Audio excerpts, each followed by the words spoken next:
Trump wants to kill the IRS to replace income tax with a 23% sales tax. The question is, will it be good for the black community or will it be bad for the black community? Will it help create black wealth or will it help destroy black wealth? So today we're going to talk about it. Welcome to Wealthy Wednesdays. This is the Black Wealth Rebel Show. I'm Kamari. We got Jimmy and Corey here, and we're going to have a good time, y'all. What's up, fellas? Ain't nothing, man. My folks on Facebook saying that you didn't stream this to our Facebook page, but I did. I'm just letting you know. There you go, starting with me again, man. I'm just letting you know before we start, man, because there's folks over there looking. So I'm just letting you know. I'm feeling. Oh, wait a minute. Maybe I didn't do it. Listen, I'll be honest. I will own my ish. Listen, man. Yo, Shelby, man. Shout out to Shelby, man. Shelby, I hope you just got the message that Brother Kamari sent you, man. We on a new mission right now, man. But don't say it out loud, though. Don't say it out loud. I'm not gonna say it out loud, man. And I'm also telling Shelby not to say it out loud either. All right, Shelby, don't say it out loud, man. Don't say it out loud, man. Yep. But listen, Trump's been talking about this. Things have been running. There's a plan in Congress right now to demolish, destroy, and eliminate the Internal Revenue Service. Some people are excited about it, but today I wanted to break it all down. We can talk about it. A lot of people have questions. It's in Congress right now, in committee, just in committee. So if you don't understand politics, things go through committee first, then they get passed out of committee, and then they go to the grand floor. So it takes a couple things before a bill actually becomes law. But there's a whole presentation I got here. So let's check it out. Yeah, man. So real quick, though, just to, give you guys a little background. I was having a conversation with Kamari yesterday, and he was talking about exactly what he's talking about in terms of taxes. And he was saying, like, this might be my last year doing taxes. And I told him FOH.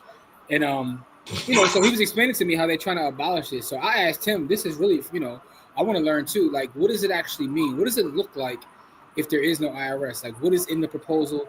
And what does it mean, if they get what they want? Because, my whole life and everybody's watching this whole life, there's been an IRS, unless we got a couple 200-year-olds on here. How long has the IRS been in existence, by the way? Like the early mid. Yeah, so ain't nobody watching us from ain't nobody over 100 years old watching us. So I could say that anybody watching us, the IRS has been in existence our entire life. So what does it look like with no IRS? You know what I mean? Like, that's crazy. That's not that long. Is it really? What is what? We'll come back to that. What was your question? You said, is it really? Is what really? So people, before we get into it, so people look at the IRS as a boogeyman, right?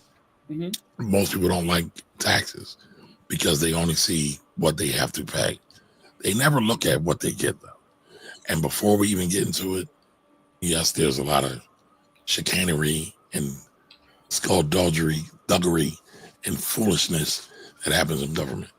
But there's also a lot of benefits, too. No, I want to say something about that, too, though. I think that what you're saying is true, but I also think like we do a piss poor job as a nation talking about what we get for our tax dollars, right? Because I've traveled the world and I've been in other countries where they literally have commercials and advertisements saying, hey, you pay taxes. When I was in Australia, they literally say, like, this is what you get for your tax dollar, right? Right. We do a piss poor job of that. I don't disagree with that. Yeah, so I think that's part of it. Because I agree with you that, there is a benefit to us paying taxes now, and this could lead to a different conversation for a different show. All right, well, hold on. Don't go there. How fair is it, right? And then do we get adequate representation for our taxation? But I digress. Let's talk about what we're here to talk about. But you know what, Jim? Do me a favor, write that down. We should have a conversation about that before we get into that. Yes. Right? I mean, before we lose it. Not tonight, but we should have a conversation about that. Yeah. All right, so everybody, welcome. Will the FairTax Act help or hurt black wealth? All right, so that's what we're talking about tonight. If you've been paying attention to politics, because that's what's streaming on every social media and television channel all around the world, Trump has been talking about eliminating the IRS for quite some time. I mean, probably because he had an audit that he never completed. It just kind of disappeared. Nobody talked about it, but why not get rid of it while you can, right? Just like some of his charges that just kind of disappeared. But that's a whole other thing, all right? But I wanted to go through and break down this proposal. Many people think it might work. Some people think it won't. But I think we should still be in advance of things, well aware, so you can start planning. And Jimmy's right. I did have a conversation with Jimmy the other day, and I was like, well, this could be the last tax season I do. Tax isn't necessarily going anywhere, but it might change. And then what would my life look like? And so then I started thinking about that, and it's like, well, we probably should talk about this with the people. All right. All right. So what's the FairTax Act of 2025? All right. So it replaces the current income tax system. And what they want to do is go to a flat tax and make it a sales tax, a national sales tax, which will be flat at around 23%. 23%. Now, that would eliminate federal income tax, payroll, estate and gift tax. You know, those taxes are for, especially the estate and gift tax are for the uber rich, right? But then there will be a national sales tax. Taxes on everything you buy. Now, there are a couple exceptions. Mortgages, rent, things like that will not be subject to this sales tax. But these are some of the things that they're talking about. So every time you buy a piece of chicken, or you go get some eggs, or you buy some sneakers, you're going to pay a tax. All right. So there will be no more IRS. Now, what they're going to do is, and we'll get to that later, they want to push more of this responsibility onto the states. And then for some of the people, what they're saying they want to do is they want to do what's called a prebate, right? So it's like a monthly payment to people who are financially injured by this, so-called financially injured. And I say that with air quotes. All right. So a lot of people have been talking about this. You know, all the right-wing people who are talking this up. The House is really ramping up. The Senate, not so much, but we'll talk about that some more. All right. So retail level taxation, 23% inclusive tax applied at the final point of sale. So it's just like a sales tax now when you go buy soda. In Philadelphia, sales tax is 7%. Wait a minute, or is it 9%? I get it confused. Which one is it, John? You remember? 8. 8. Okay, well, somewhere in the middle. Because they keep going up. They got a cigarette tax. They got the soda tax. So I can't keep them all straight. But plastic bag tax? Oh, yeah, plastic bag tax. Yes. So if you spend $1, you spend 8 cents is taxed onto that. So instead of $1, it'll be $1.08. And so that 8 cents, which actually gets a lot of business owners in trouble, but that 8 cents now belongs to the states. All right. In this illustration, under the Trump plan, it will be 23 cents. So it'll be anything you buy for $1, it would now be $1.23. It's still going to go to the states. The states are going to then distribute it to the federal government. Now, I'll talk about that a little bit later. All right, so state administration. That's the part I don't like. Hold on, Core. Hold on. Because he's talking, because I got a couple questions and ideas, but go ahead, though. Let me get to the presentation. Go ahead. I'm sorry. All right, so again, the retailers in each one of the states, you know, if you think about your local liquor store, Wawa, 7-Eleven, every time you go buy something, they're going to be taxing you. They're going to be deeper in your pocket on that. All right, so some of the benefits simplifies the tax system. All right, you get your full paycheck. If you make $1,000, you get $1,000. But that's only on the federal side. You still got to pay state income tax and potentially local income tax as well. So you don't get your full income tax, your full paycheck. You get the majority of your paycheck. All right. And so what they think it will do is it'll put money back in the pockets of taxpayers. Taxpayers will then go buy stuff, then go borrow stuff to build stuff or buy more stuff. Right. And they make the tax code a bit more transparent. That's what they're saying. All right. So here's some of the financial concerns. It's regressive in impact, meaning that it has a negative impact on people. If you say here, lower income households may pay higher percentages of income in taxes, but what's that look like when you got to pay a tax on everything you purchase, all right? Then there's a double taxation on retirees. Retirees have already, somebody's racing. Retirees have already paid taxes on the money they made for the most part. Sometimes if it was structured right and they got a good tax plan, they're able to mitigate their taxes. So they already paid tax on that. But now they're going to have to pay tax again because they got to pay tax on everything that they're buying. Right. And then obviously the sticker shock at the register is going to be up through the roof. Also, tax evasion will be another thing. Underworld about to be popping. What's that? I said the underworld's about to be popping, yo. Yeah. So, the slide says potential increase in black market activity to avoid sales tax. We already see that. We already know about that. That's not potential. That's happening. Yeah, because it's already happening, right? So, yeah, that's happening. And the crazy thing is, it might even be more egregious because it's less enforcement. All right. Now, here's the thing. For me, us, Jimmy, Corey, we care about the impact to the black community first and foremost. Always. Now, I've been doing taxes for over 35 years. My client base is, for the most part, probably been 85 to 95% black my entire life. So I can't help but to not think about the impact to the black community, all right? So a lot of times there might be a higher tax burden on black households because they spend more of their income on consumption, right? Which leads to proportionally higher tax payments.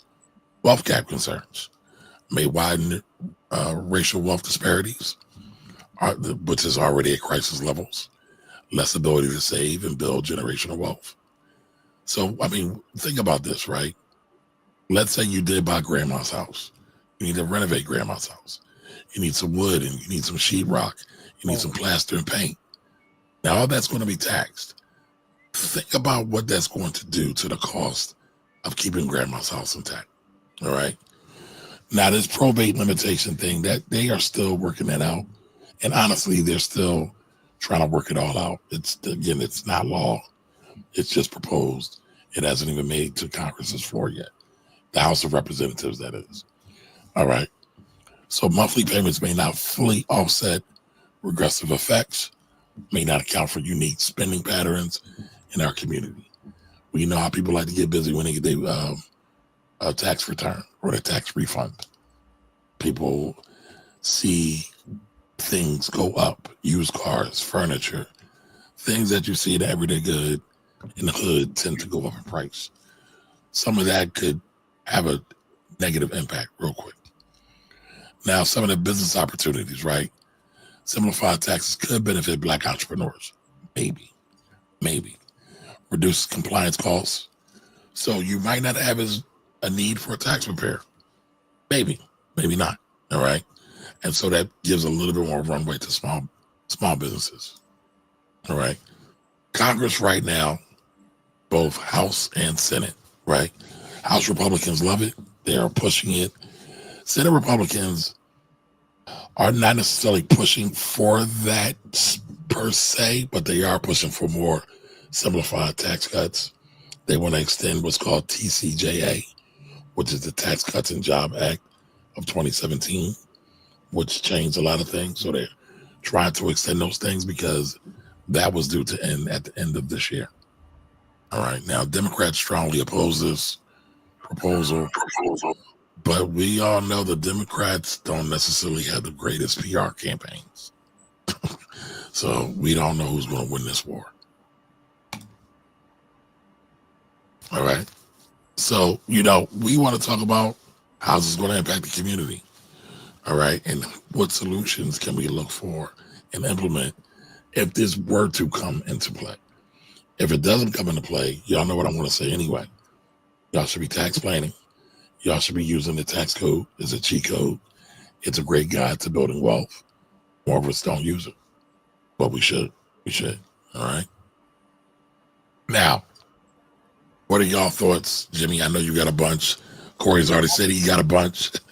What are y'all thinking? No, I'm sitting there writing some notes down now. So I had a question. I mean, you kind of just answered it towards the end. Gotcha. Well, hold on. But anybody in the audience too, please tell us your questions and tell us what you think. So the first question I have is about the likelihood, right? So you talked about where it stands with the House and the Senate, but what are some of the objections, right? Because there's a couple things that you mentioned that I think are really true, right? In terms of transparency, and also in terms of simplifying it. I think those are things that we should be working towards, more transparency and simplifying it.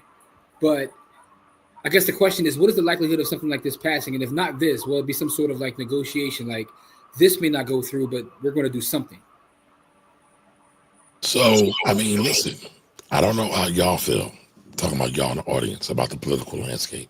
I think we're in a bizarre world right now, right? Things are totally upside down. So what's the likelihood of craziness passing?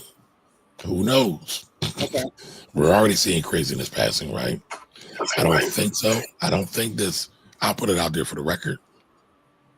I don't think it's really good for the overall economy. I don't think it's good for the Black economy. We buy a lot of stuff. All right, so real quick though, I mean, Okay. first of all, that could be considered problematic that we are such consumers, because this sounds like if this is implemented, the people that are actually savers will benefit more than anything else, right? But what percentage of the people No, are I get savers? it. No, you're right. No. I'm just going in. I'm just having a conversation. Like, so if you're saving and investing because people will put more money on the street, technically that the wealth gap probably will widen, right? If we don't control our consumer behavior, that's the first part. But let me ask you this, because as a professional in this space, do you agree that there needs to be some sort of, like, not necessarily overhaul, but some change to how we do things in terms of transparency and in terms of simplification? Because taxes are ridiculous at this point. I'm not even talking about what we pay. I'm not talking about what we pay, because I think that in the grand scheme of things, we pay some of the lowest taxes. But I'm just talking about in terms of how complicated taxes can be. When I look at the tax code, like, dog, it's ridiculous. And, we just need some sort of simplified plan. I'm not necessarily opposed completely to this, but I am afraid of, like you said, how it would affect our community. And also, I saw Corey's face when you talked about the states having the responsibility of handling a bigger burden. Corey didn't jump out of his seat, so that's because you and Corey went to Central, right? So y'all thinking, man, y'all like, what? But I don't want to step on Corey's. I know he's got something to say about that. But no, I mean, Jim, I'm biased. The taxes are out of control, yes, to some degree. I don't think politicians do a great job of understanding the economy, understanding finance, understanding taxation. And the people don't do a great job of keeping politicians in check. So it's a double-edged sword. I don't, and again, I'm biased. I've been doing this all my life. Yeah. I don't really think the tax code is that complicated. All right, so buy assets. But you prefaced it by saying I'm biased. Because I am. I want as someone who's not in that space, it's ridiculous. Right, but hear me out. And you know this because you do this. You live this. You live your raps. Mm-hmm. The tax code is predicated on buying assets. Yes. You buy assets. Yes. You don't have a problem with that. Yes. I mean, if you think like a business owner, an investor, the tax code really isn't that big of a problem.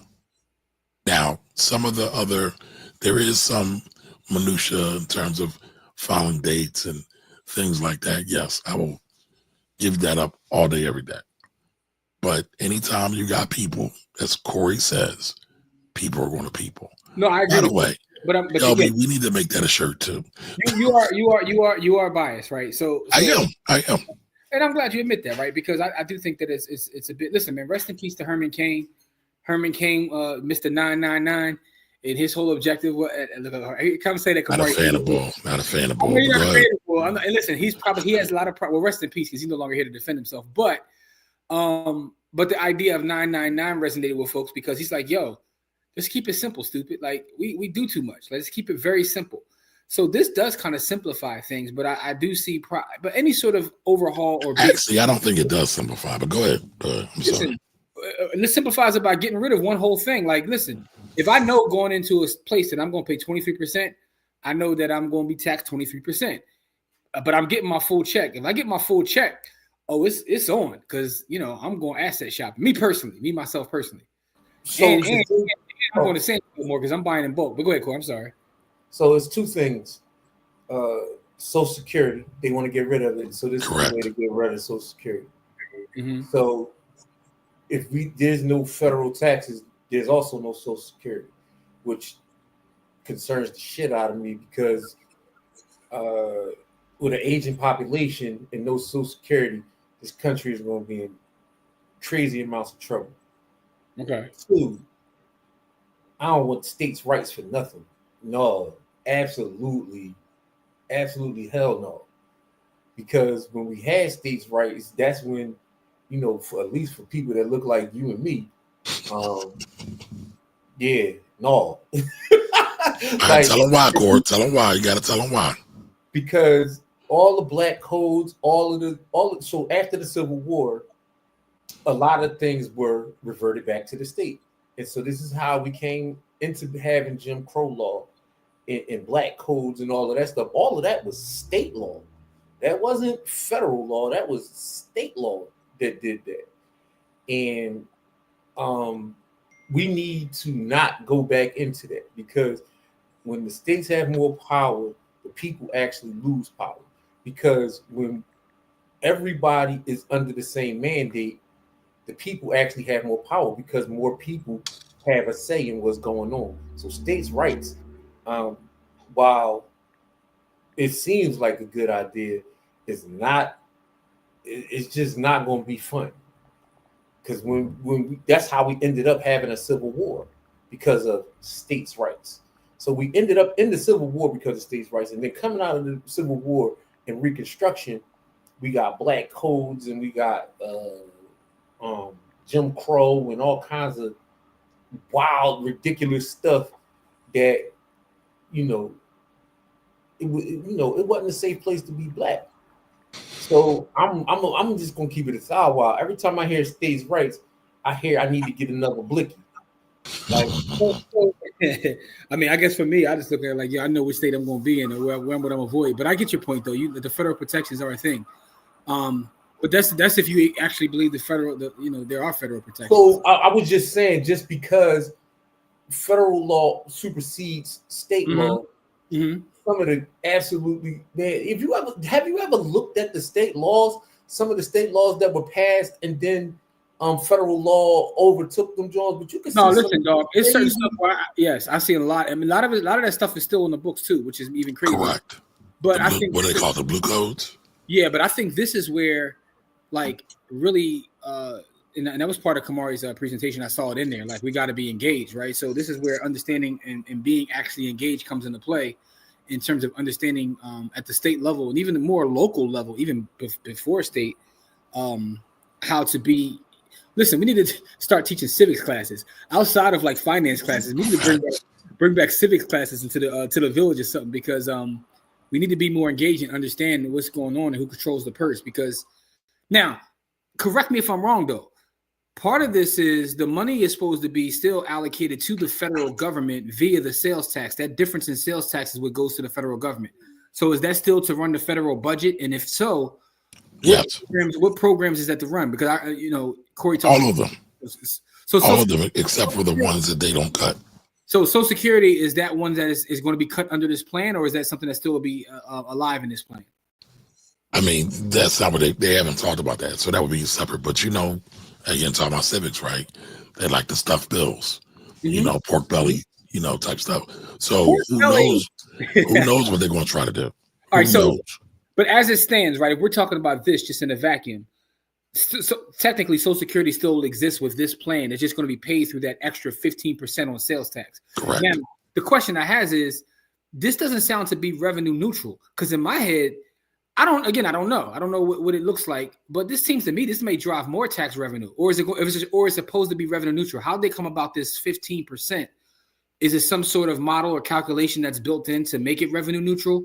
Because to me, I don't know. This sounds like it'll be more revenue, because there's one thing about consumption is that at a certain level, everybody has to consume. Correct. So if we're paying 23%, everybody's going to be paying that 23% on at least some things, because we all have to consume to survive.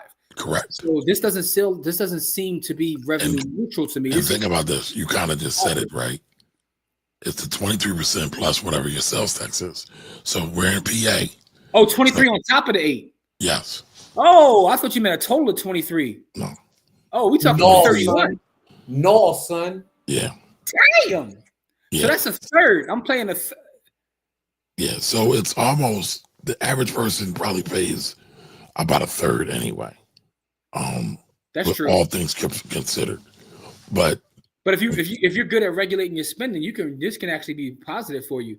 If you're good at saving and investing, right? I already said this, but now I'm really thinking it through. You're talking about a third. If I'm excellent at saving and investing, because that third is going to go back into the system. So if I own the companies, or I own the land, or I own the different things because I'm in the asset class and the asset building business, this could actually be beneficial for me. Now, across the board, in terms of our folks, this will be a disaster. Now that I think about it that way, when you talk about a third, I mean, hold on. I got a question for both of y'all. What happens when more money supply is introduced to the system? When more money hits the system. All right, so it depends upon which money. Are you talking about more money being available to spend on goods and services, or are you talking about more cash being printed? More money to be able to spend. Oh, inflation. How is that ever good? I was just going to say inflation is going to happen anyway, because they're introducing money into the system. And but I feel like that's another 30%. That's at least that's coming right in. What I'm saying to you is that will it slow down the amount of money being pushed into the system because the tax revenue is higher? I don't think so. I was just going to ask, because no, it's a valid question. If we do get more tax revenue, because you want to talk about like I'm not even a scammer, and I thought about 30 ways where I could beat this tax to death. You can buy Bitcoin. You can shop in Bitcoin. I'm not even a scammer. You can buy cash. I'm talking about different products that can be sold on the underworld. I know, but I'm not even a scammer. Like y'all know, you don't gotta be a scammer, right? You could but my mind just went to like, man, I'll beat this. I'll beat this. Let me tell you where my mind went, right? So I'm just finishing up the book that shout out to Don Johnson, who's in the comments, right? The book he recommended, The Plunder of Black Wealth. I'm just finishing the book. Excellent book, by the way. It took me a little while to get through it because I kept rewinding it. So definitely will add that to the list of must reads. But as I was reading the book and they talk about different systems and things that have been put into place, this kind of sounds like a new version of that, right? Because data shows in terms of who the consumers are, it's black and brown folks, right? Because that's just what it is. And when you look at I'm just thinking about here, 31%. That's insane, bro. That's insane. So when I go to buy my milk, my eggs, my gas, all these different things, diapers, right? Raising a child. What does raising a child look like when you got to pay 31% on everything that you buy? Well, I'm gonna tell you, because I have children, and I have older children and younger children. Let me interject. Go ahead. I'll tell you this. It's really, to me, it'll be neutral, and I'll tell you why. Okay. Because I'm already getting taxed. I'm getting taxed crazily because I already gotta pay for child care, health care, braces. So you still gotta pay that though. Under the new system, you still gotta pay that with 23% on top. Correct. I'm already paying that at a higher rate though. So just because of the money being from like I was just telling you, right? I got the same order from Walmart in 2019 and then 2024, right? Because then I had to stop getting the order because this just started getting out of control. And in 2019, that order cost me like 140, 150, like $144 and some change. And then I was buying that same order in 2024 and it was costing me like $450, right?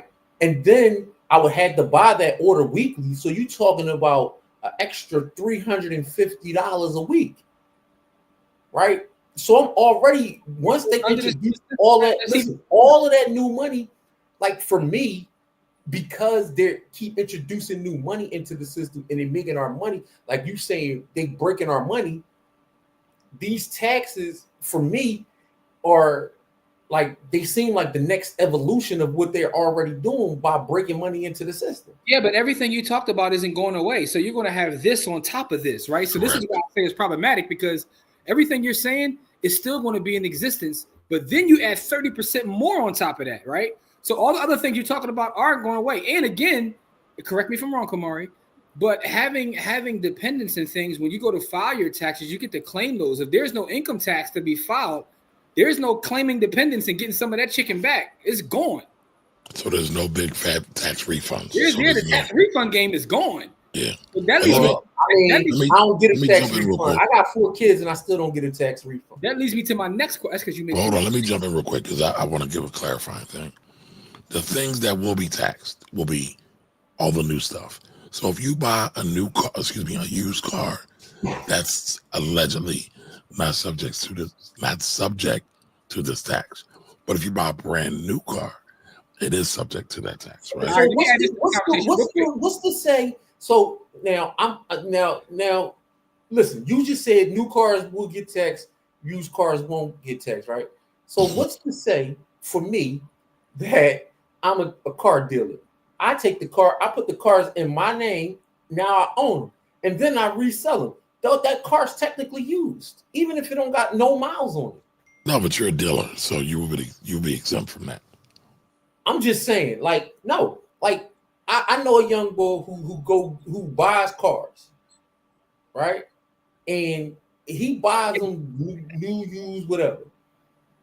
If I'm him, I buy the car, I own the car, I put it in my name, then I resell it. That's 23% the government will never see.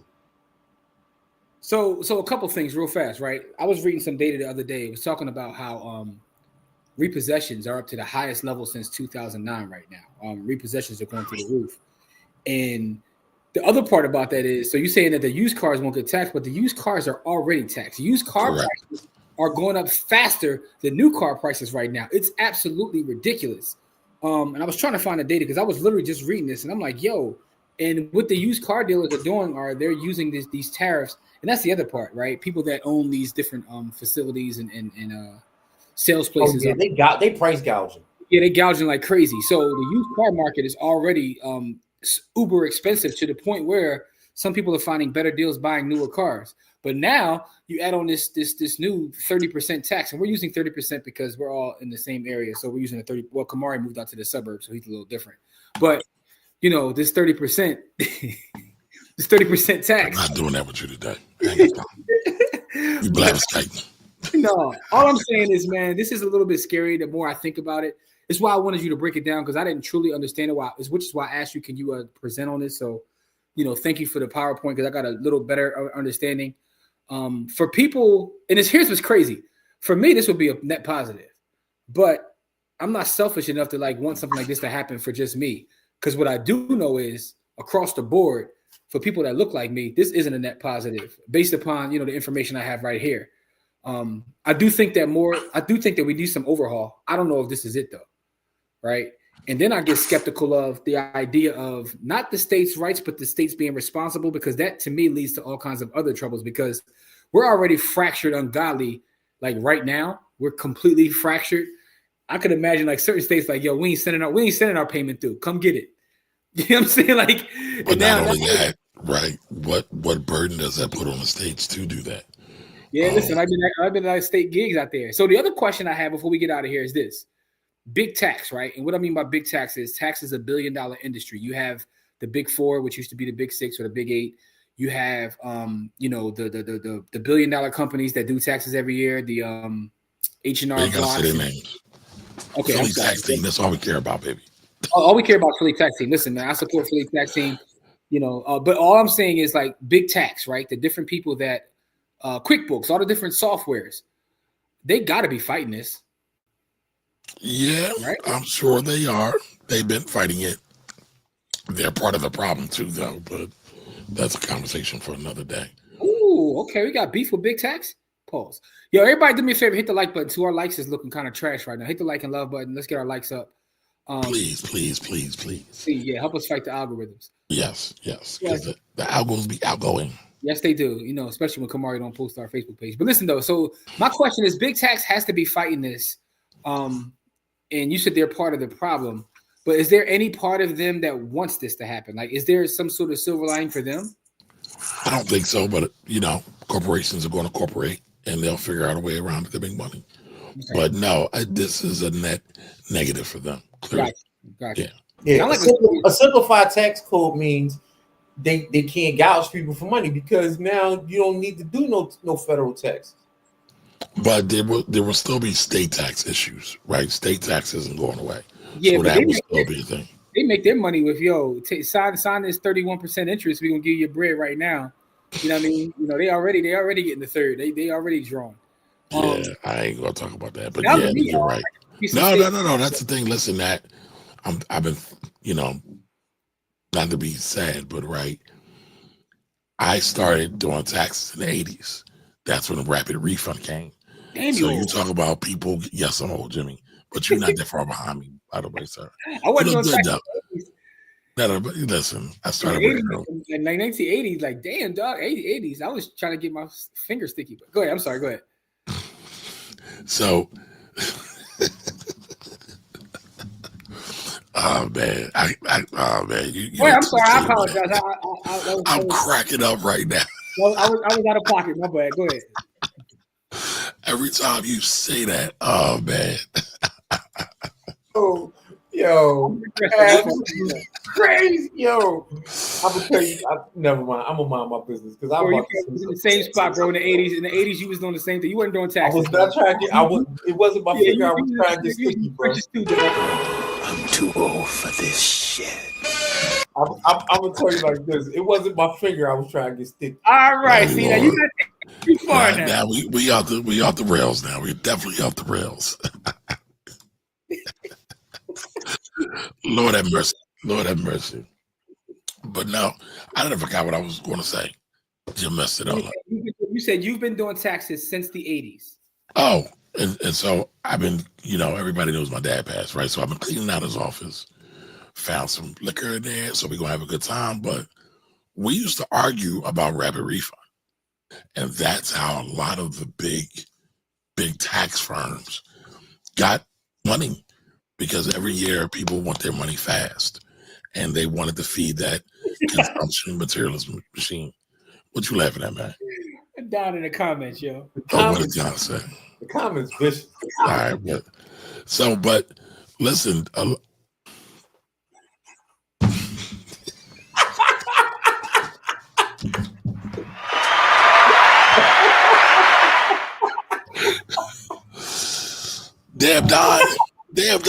Don cooked me. I love it though. I love it.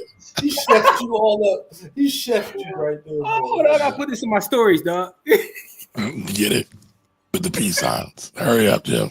Hold on. All right.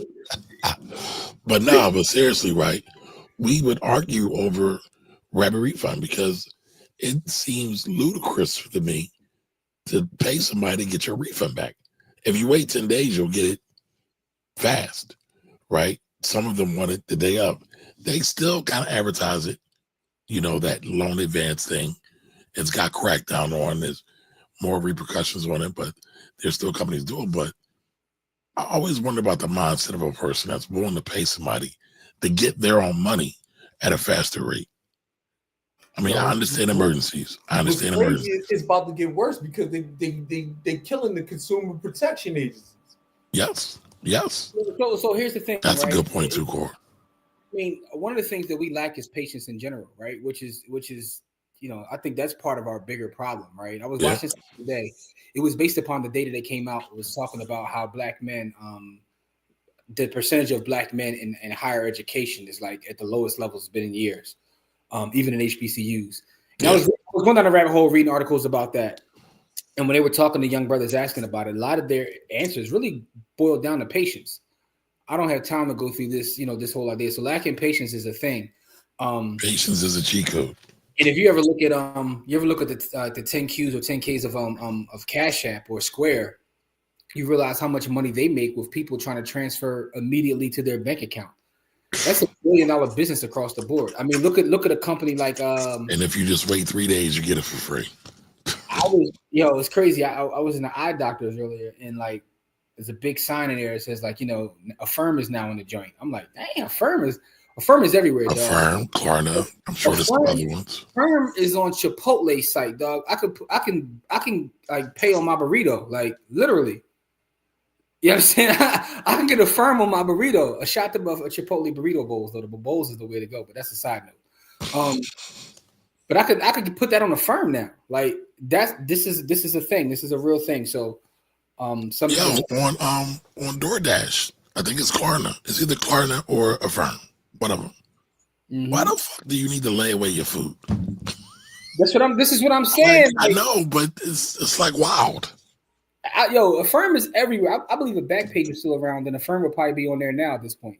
But because Affirm is literally everywhere, dog, and it's a problem, and that's going to be. Listen, we're in a weird time, right? I'm gonna tell you why we're in a weird time, because I see where our problems are going to be moving forward. Our problem is going to be the Affirms of the world, the Klarnas, the Affirms, and the second one is when you add that in with the DraftKings and the sports betting, the buy here, pay here, all of this stuff is predatory, and it's going to cause so many issues for our folks moving forward that we really got to get it to control, man, because it's about to be nasty work. You mean people can't get rich off them parlays? So here's the other part about that, right? To Corey's point, now when you add those things together, right, when you talk about the different services that allow you to pay over time, you talk about the sports betting that's out of control now. I remember when I was a kid, if you actually mentioned sports betting on like ESPN, they would like fire you. Now ESPN, that's all they have is sports betting commercials. They have their own sports betting app, right? Oh, wow. So when I stopped watching ESPN. When you put on ESPN, everything is about sports betting. The sports itself is our second thought. It's about the bets. So we're living in a world like that where kids are coming up as this is being part of their normal routine. And then you talk about the Klarnas and all that. And then you add on what Corey said about all the protections from a consumer standpoint going out the window. I don't know what the future looks like, but it's a little scary from a financial standpoint. And again, this could be like, recency bias because I did just finish that Plunder of Black Wealth book. But all of these things sound similar to some of the stories that you heard there in terms of what was allowed to happen and how folks weren't protected from the system. So it's scary work, man. So didn't mean to go off on a tangent because you gave a great presentation that I learned a lot from.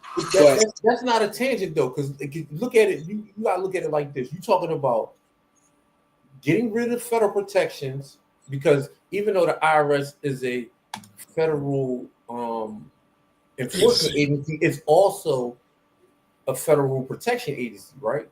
Because it comes with protections with it. Then you're talking about returning that power back to the states, and then getting rid of federal consumer protection. So those all in conjunction don't sound like nothing like this is what I'm talking about with like the black code. That's why I went where I went, right? No, but I thought that was fair to go there, Corey. What I'm saying is that's why I went where I went, because they're laying a path to lay waste to every poor person in this country, and without any federal protections, right? Because when you go to states' rights, you know what I mean? Like I was just looking at a case that was adjudicated in New York, where a lady that lives in Texas called her New York doctor. Well, she don't live in Texas. She lives in New York, but she was in Texas. Called her New York doctor for some pills to having abortion, and the Texas got wind of it and tried to lock the lady up and the doctor. Yes, Kelly. They tried to extradite her back to Texas to face charges and to charge the doctor with serving her with the pills for a phone call. So you want to talk about crazy right now? Like it's wild. They wild. So states like so. And this is a states' right case, but the only reason why it's being adjudicated in federal court because it happened across, with the phone call and all of that kind of stuff. And the lady flew back to New York where she lived at, but they're trying to charge this woman and her doctor. Right, so you want to talk about states' rights? You want to talk about things getting messy and sticky? And yo, Donna's no, I'm not talking about things getting messy and sticky. You want to talk about things getting messy and sticky? Listen, man. People have no idea. Like right now, the rabbit got the gun. He got the missile launcher. He got the missile codes. Like the rabbit ain't just got the gun, bro. Like we are under fire, yo. Like people talk about we was under fire constantly when we had all these federal protections. Imagine what that fire gonna look like when those federal protections no longer exist. Yo, I was thinking about something else. None of this is good. So Kamari talked about like the sticker shock of going to the store and seeing something under like a 31%, right? I realized that most people have no idea how much they pay in taxes. Most people they don't, right? So imagine the sticker shock on the other side when they get their paycheck and realize how much they actually been paying these last 20 years. You're like, hold up, this is what I really make? So yeah, man. Oh, shout to Ryan. Ryan said when it comes to states' rights, isn't that where local elections being important come into play? Man, listen, they already important, but that's an excellent point. Great point. Some state laws still allow marriage to 12-year-olds. Correct. States' rights are crazy. Crazy. Yeah. They steal the money. I mean, there are a lot of great comments. We made a promise to get out of there early. What's that? I said I got to go back and read the Neil Boris version. It says 23%. That was in 2008. Some people pay 38% just in federal taxes. Is it a disaster or an incentive? I think it's a disaster, personally. Because even for the rich, right, who this is really built for, on some years they're going to get cooked. The years they buy a plane, they buy new cars, they buy all kinds of expensive stuff, they're going to get cooked. And there won't be much planning you could do for it outside of delaying. So what it means to be a tax professional might be different now, because now you got to tell me how to avoid these sales taxes. You need to go. Correct. I will still be able to do advisory. Yeah, I need some creative ways to avoid sales tax. Like how we gonna run this play where it's gonna be a lot of plays being run. Yeah, buy cash. Use cash. They try to get rid of that too, though. You know what I'm saying? They trying to, Yeah, so they say. No, not so they say, bro. 95% of all transactions already happen digitally. Right. So that's just natural. That's what they're doing. I mean, so what I'm speaking about, Corey, is people are like, Trump's trying to kill cash because he's telling people all federal payments and refunds will be done electronically. That's not killing cash. That's just that transaction. Yeah.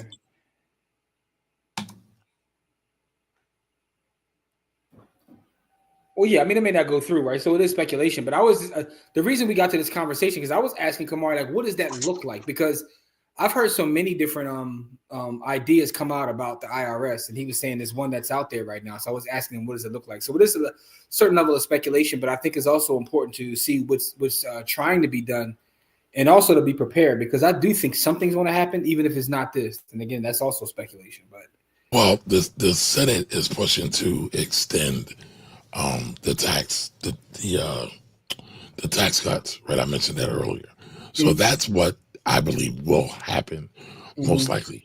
Because again, I mean, you talk about deficit spending. The last tax cuts was horrendous. I think, like Corey brought it up earlier, he didn't come back to it, but I'm gonna bring it up now. The collection, the states collecting sales tax, they already have a problem doing that themselves. Just imagine, I mean, I know businesses that commingle their money with their sales tax, and it causes all kinds of problems. Yo, I love imagining that on a large scale. What's that, Joe? I love the stores that put it out front, like, yo, here's the price if you pay cash. Here's the price. Correct. You know what I mean? It's like, yo, I'm about to go tap Wawa, give me some chicken so I can get this. You know, you're gonna see a lot of that. Yo, if you want to pay cash, you get this cheap. You know what I'm saying? Like, you know. I mean, yeah. I mean, you see it now in gas stations. You want gas for this price, or you want it for that price? Yeah, The choice is How yours. you want it, Jake? Yeah. I mean, I know this is going to be very, very unpopular. Uh-oh. The IRS isn't as bad as most people make it out to be. Taxes aren't as bad as you make it out to be. Coming from the tax guy with his tax shirt on. I'm coming from a tax guy who has his tax shirt on, who's basically done this all his life. But what I'll say is we need more education around it, but nobody wants to learn about it, just like civics. Nobody really cares about civics. Listen, here's what I'll tell you from being outside of the tax bubble. Most of us hate it because, again, this goes to having an understanding of where your tax dollars go. And it also doesn't seem to be fair. And I think that's what it really boils down to, right? If we're all paying our fair share, I don't mind paying taxes, right? If I know that I'm getting value for the money that I put into it, because again, when you talk about money being your time and your energy, and I'm giving up a piece of my time and my energy, I want to know that I'm getting value for my time and my energy. Also, I want to know that everybody is paying their fair share.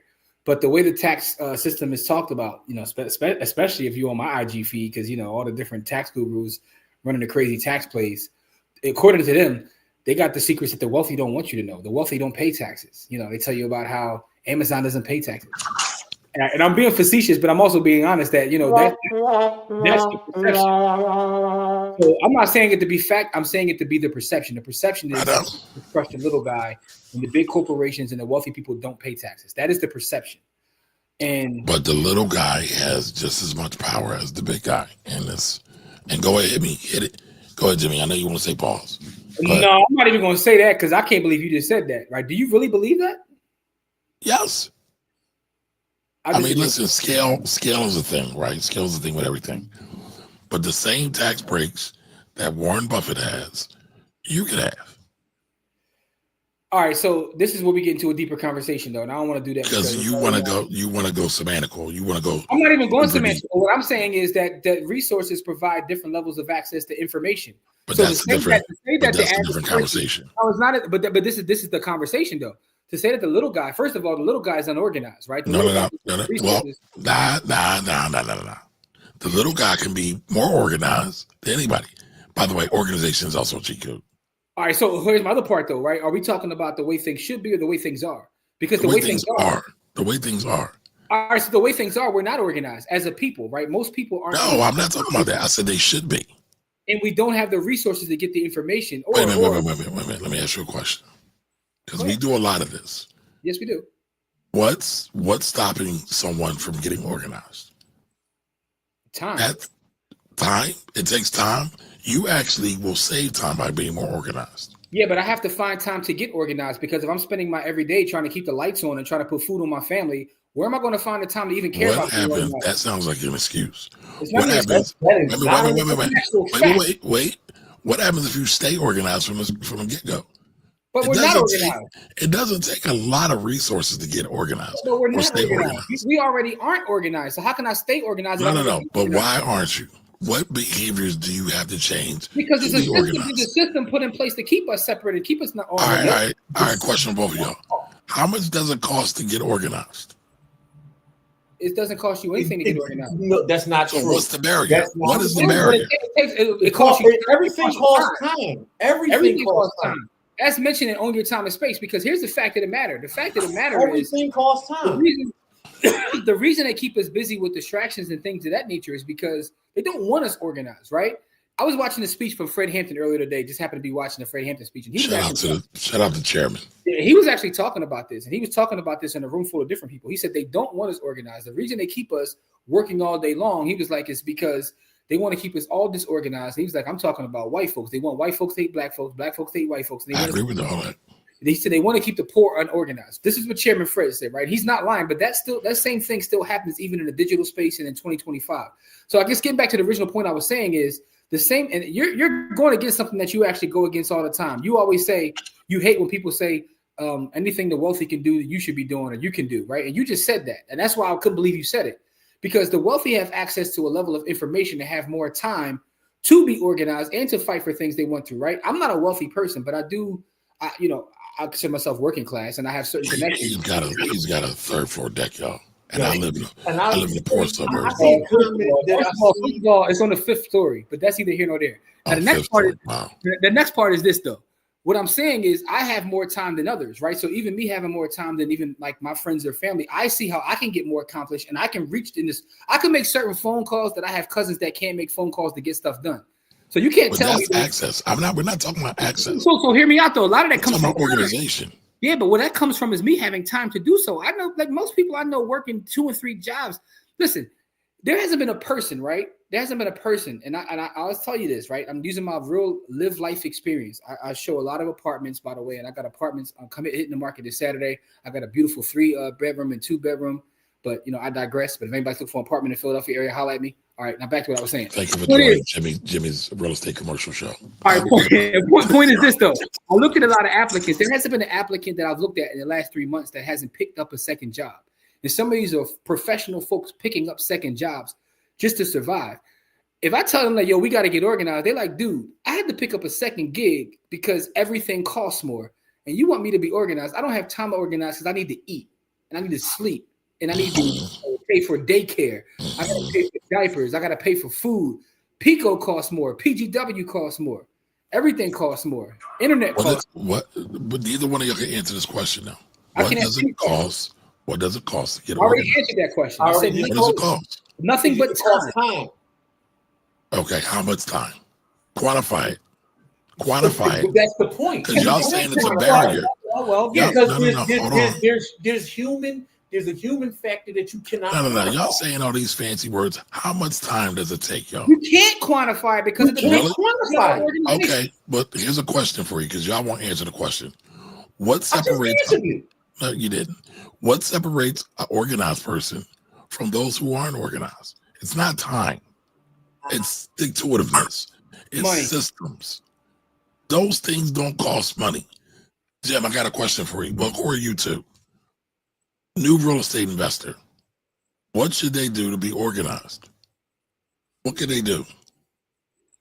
Take time to set your systems up. It's about systems.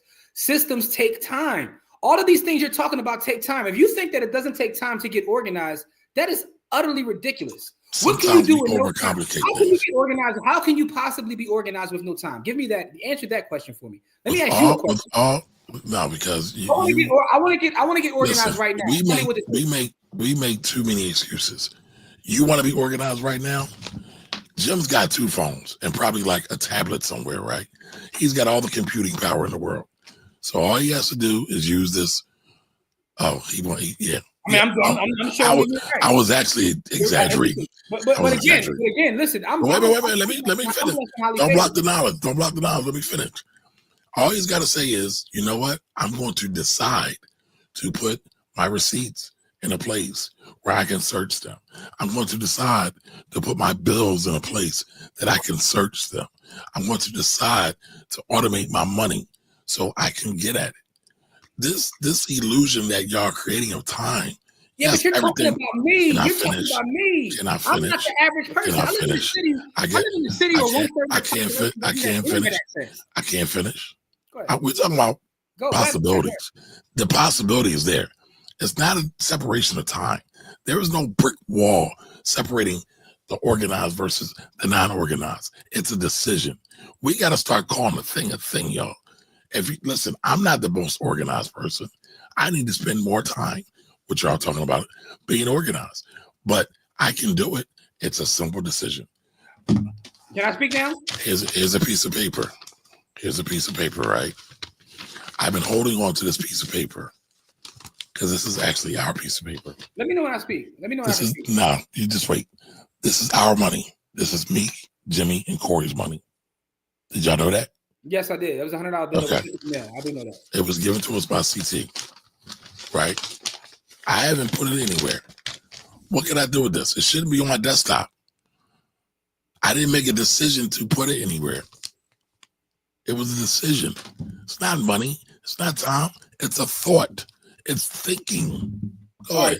Are you done with your conservative talking point? You sound like Thomas. That's not a conservative talking point. We got to stop That's that. literally bar for bar what Thomas Sowell said. Listen, you are using Listen, conservative. don't ever listen. If you want us to still be friends, if you ever mention me with that, he literally said that though. What you said, I felt like you were reading from his book. He didn't say that about time. At least I didn't read it. Let me finish, right? Because James Baldwin actually talked about the opposite of everything you're saying, right? The expense of being black and not having time, right? But we're not talking about the expense of black. We're talking about being organized. But go ahead. But even being organized. Listen, you were speaking about things that I can do and things that you can do. I live in a city where 1/3 of the population doesn't even have internet access. And you're talking about uploading documents. That's not being organized. And most people are trying to survive. What I'm saying is you're talking about uploading documents. I'm talking about, listen. You're talking about a mindset. I said it for it. I said, and please. Thank you, Don. Thank you, Don. Don said the same thing I said. Thank you, Don. That's crazy. I hate that dude. And I know hate's a strong word. No, but listen, he's terrible. Listen, but the reason he said that and the reason I said that is because what you said, he's literally. I'm talking about time and organization. Well, yes, he did. Yes, he did. It's a decision. It's a decision to be organized. It's a decision. It is. We need to make the decision, but it's bigger than that. It's bigger than that. You act like we're not fighting systems. That's the part that's missing from all this. Okay. The part that's missing from all this. We are fighting systems. I'm not disagreeing with that. I can get organized. Well, listen, when there's 1/3 of our people in the city I live in who don't even have internet access, we live in. Listen. So wait a minute. People live below the poverty line. They can't even feed themselves, and you're talking about writing down your. So now y'all going to start saying people can't. Y'all going to start saying people can't feed themselves, or excuse me, they can't clean because they're poor. Come on, man. What are you talking about? I hear people say that. I hear people say that. What are you talking about? I hear people say that. So let me. I didn't say that. That's no, not but what people you said said. Let me interject here. So what we're talking about is a mindset, right? And so what has our government spent the last 150 years trying to do? Distract us. No, that's not even what they're trying to do. But I would disagree with that. But go distraction. By the way, the distraction by the way, is. Go ahead. Go ahead, John. No, I just want to point out that Nancy said that is a bar of Thomas Sowell, and here's the source material if you want to know where he said it. It's in the book Economic Facts and Fallacies. Right? I'm not reading nothing Thomas Sowell says. Thomas Sowell loves white people too much. But what I'm telling you is you are literally. That's fine. That's fine. Two things can be totally opposite and the same at the same time. Also, he said not Sowell. We're right? not saying. Listen, I'm not saying that. I'm saying that Kamari is right. Right? Intentionality is the thing you need to organize. Right? But our government has spent the last 150 years breaking that intentionality since the Civil War, and this is why I'll say that. Right? One of the first things they do, and I'm a military person, when people try to organize, is to break communication. Chaos. Correct. To break communications, right? And the easiest way to disorganize people is when you want to talk about hierarchy of needs, is to starve them, right? Because if your human needs aren't met, you aren't thinking about anything else until your human needs are met. And so you have to get your human needs met before you can organize and do anything else. And again, I see what Miss Maui said about the internet, right? But Corey is saying my point. I wasn't saying that you need the internet to organize. What I'm saying. What I'm saying is, listen, Maslow's hierarchy of needs, physiological is at the base of that, right?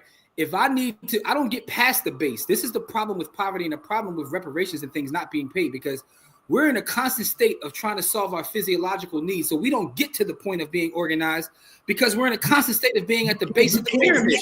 You can't reach a higher level of consciousness. Are y'all telling me that cave people didn't organize their rocks and food in the caves in a more organized fashion than others? Were cave people fighting against the system to keep them oppressed? No. You answer the question. Were there others who were more organized? You're not comparing apples to apples. You're comparing apples to oranges. You are not. Yes, Mark. But okay. The answer to your question is yes. But also, he's using straw man arguments. It's not a straw man argument. It's not the same argument. It's not the same. It is not a straw man argument, yo. Absolutely, it's a straw man argument. We're talking about people who have systems that are trying to keep them separated. I understand that. Organized. I so understand if you understand that, how can you compare that to someone who doesn't have those same objectives? No. But like Miss Maui said, you don't need the internet to be organized, y'all. But if you don't have the basic necessities in life, how am I going to think about organizing when I can't eat? This is not about organization. Wait. So are you, wait. Survival. So hold on. Do any of these people y'all talking about that don't have the ability to organize? Do they cook? Do they learn recipes? Do they No. The people I'm talking about, no. Most people I'm talking about, no. They never cook. They always buy beef and broccoli and 3 rings with SPK. Is that what you're saying? I don't agree with that. This is your pound cake. You sound classist as hell. This is not pound cake. This is not pound cake. You sound classist. Yeah, okay, so again, you need to get out of your bubble and come to where our real folks be at, because you are in a bubble right now, dog. The stuff you talking about, because I said people have a choice to be organized. That's what you're saying. Yes, that's what you're saying. I'm saying that choice has stipulations and consequences to it. Yeah, that choice has stipulations and consequences to it. What choice does how does and Jimmy's being No, I'm laughing at Steve saying it's cakey, because that's exactly what it is. Cakey, that's bullshit. But no, this is very cakey, dog. Wait a minute. What consequence does organization have? I'm not talking about Black Panther organization. All right, so wait. We are, because y'all taking this out of context. About organization. No. We all taking this out of context, right? I'm talking about where the fuck are your papers at? That takes money. That takes time. That takes this abstract alien thought. Is that what y'all telling me? Abstract alien thought. Now you're just being I'm asking. Abstract alien thought. No, what I'm saying to you is, again, you're right? All it takes is a thought process, right? 100%, right? But what I'm saying is those thought processes are being interrupted. Those thought processes are being interrupted. Kamari has been wealthy so long, he doesn't even understand what it means. I'm not saying that it doesn't. He doesn't know what it means to be hungry. I can have this thought process right now that I want to organize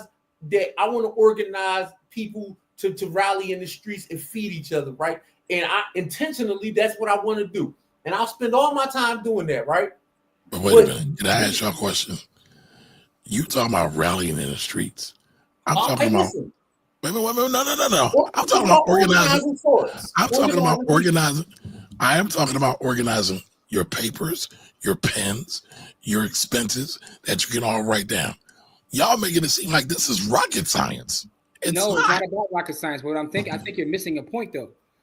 A lot of people, specifically the places that I be in, right, and the places I was in today, like the places I visit in the blocks I'm on, people don't have time or the thought process to even organize, because they're trying to figure out where their next meal is coming from.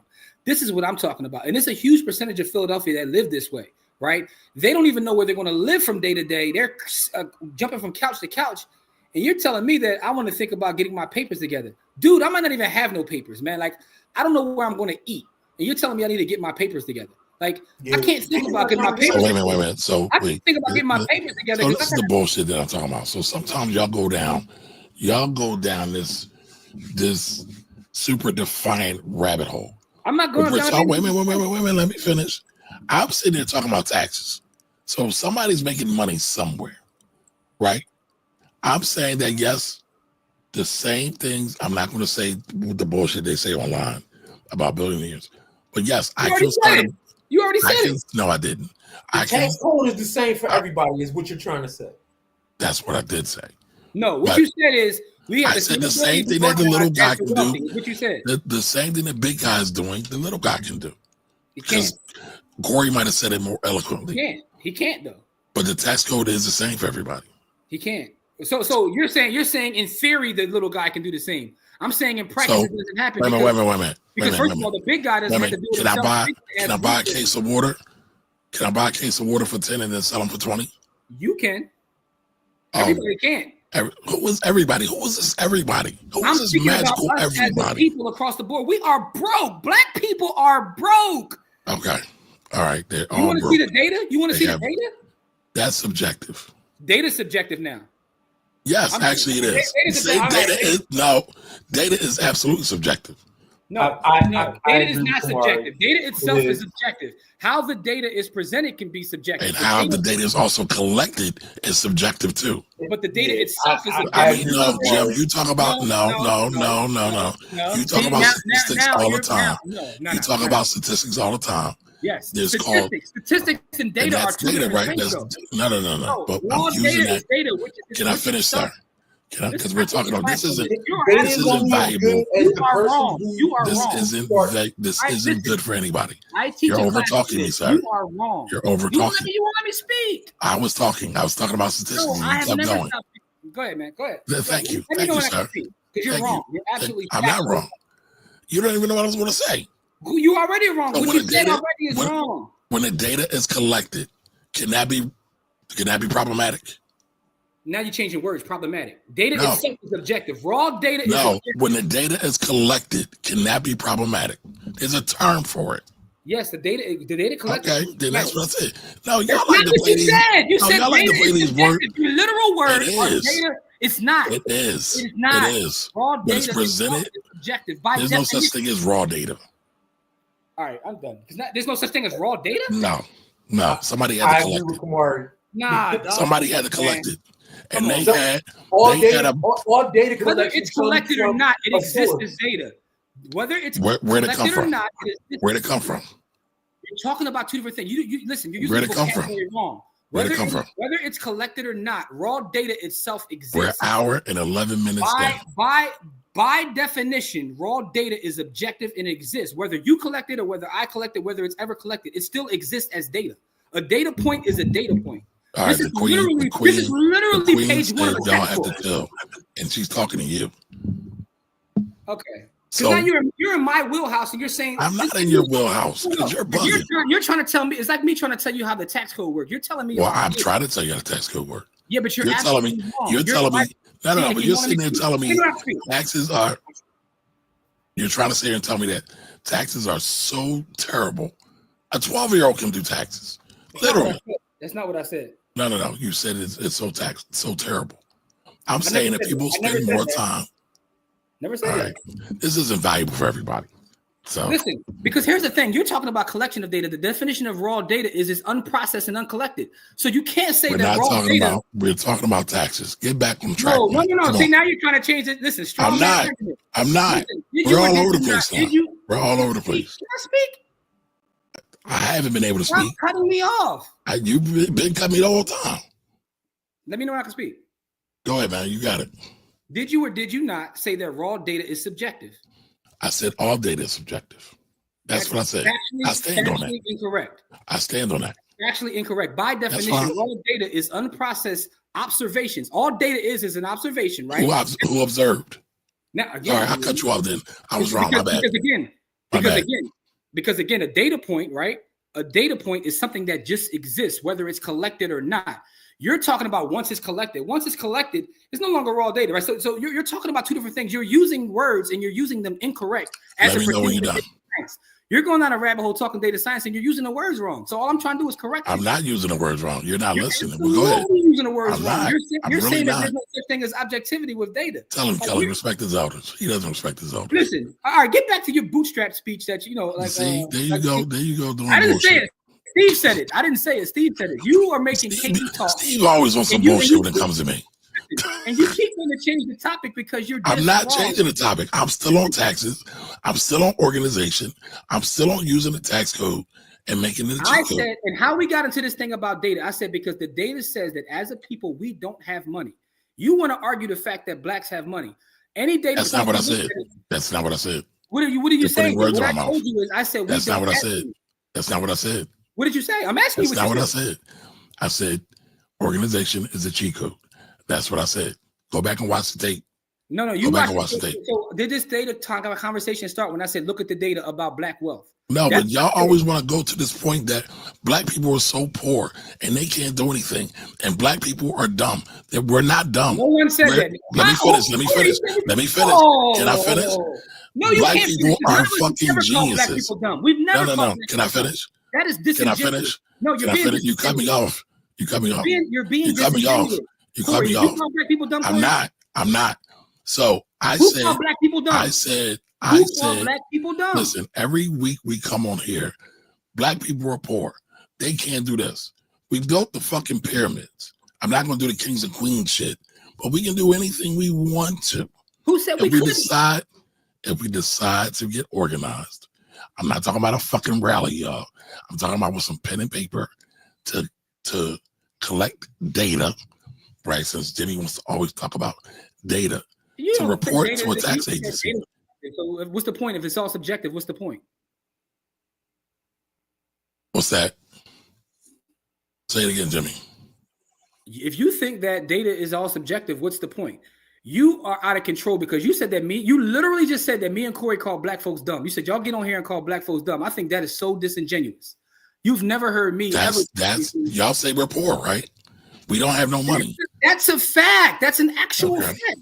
Look at the wealth. Look at the wealth in this country now. Let's get back to the topic.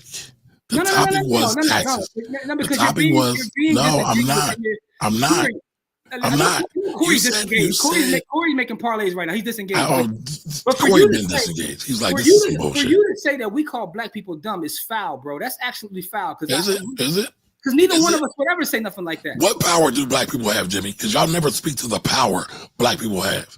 I want to speak to the power black people have. The power that we have is truly in unity. If we unify and love each other. How do you do that? So people, but now, wait. You said let's go point by point by being organized. So can organize by being a pen and a pad and writing some shit down. That's a form of organization, right? You said there's no time to do that. Can I talk? You said there's no time to. Well, I'm getting to the question. You said there's no time to do that. You've been getting to the question for 30 minutes. You won't let. No, because you keep cutting me off. Because you're wrong and you want to admit it. No, because you're lying on me. And I didn't lie on you. I told you the truth, brother. That you get on here and call black people dumb. That's a factual lie. You call black people poor. Let's speak to the power. Black people poor. That's a factual. That's actually a fact. Are all black people poor? Are all of everything or not anything? Okay. What percentage? Since we want to talk about data. Okay, let's get to the data then. And how trustworthy is the data? I'm going to pull up. Okay, so what's the point of asking what the data says if you don't trust it anyway? I don't trust all data. I do not trust all data, right? But also, can you trust your live life experience? Right? You live in you live in this bubble with people that are that's called an anecdotal experience. No, I don't trust them. Jobs, right? You live in this bubble with all the people that have jobs and pay but I'm telling you what's actually happening. And the fact of the matter is the data doesn't even show how many people are actually struggling because a lot of people aren't counted on that data that will never be counted in that data. The fact of the matter is you're off topic, but Miss Maui, Lorraine asked the question. Do we have to be taught to be organized? Yes. All of us to write something down? To know where to, wait a minute. To know where to put something in your shelves that has to be taught? Yes. All experiences are taught. Okay. Everything is taught, man. What are you talking about? Yes, everything is taught, man. Okay, so how do you teach it? You gotta show. You need a formal class for it? You don't need a formal class. This is where culture comes in.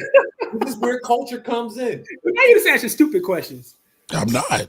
That's a fun question. Everything is taught. Now you in my wheelhouse. Yeah, everything is taught. So how do you teach? What do you need to teach organization? Because you need wait a to minute. I do have a question. I know I do, but let me ask you, and then I'll shut up. So if we don't have enough resources to be organized, where do the resources come to teach organization? That was my only question. That's all I got. All right. So to the core question, does it have to be taught? Yes. What do you have to do to teach it? The thing that you have to do to teach it is you have to show it. The same way somebody showed you how to walk, the same way somebody showed you how to wipe your ass, the same way somebody showed you how to ride your bike, is the same way you got to teach everything else. The same way somebody taught you how to speak English, right? This is why people speak different languages around the world, because everything is taught.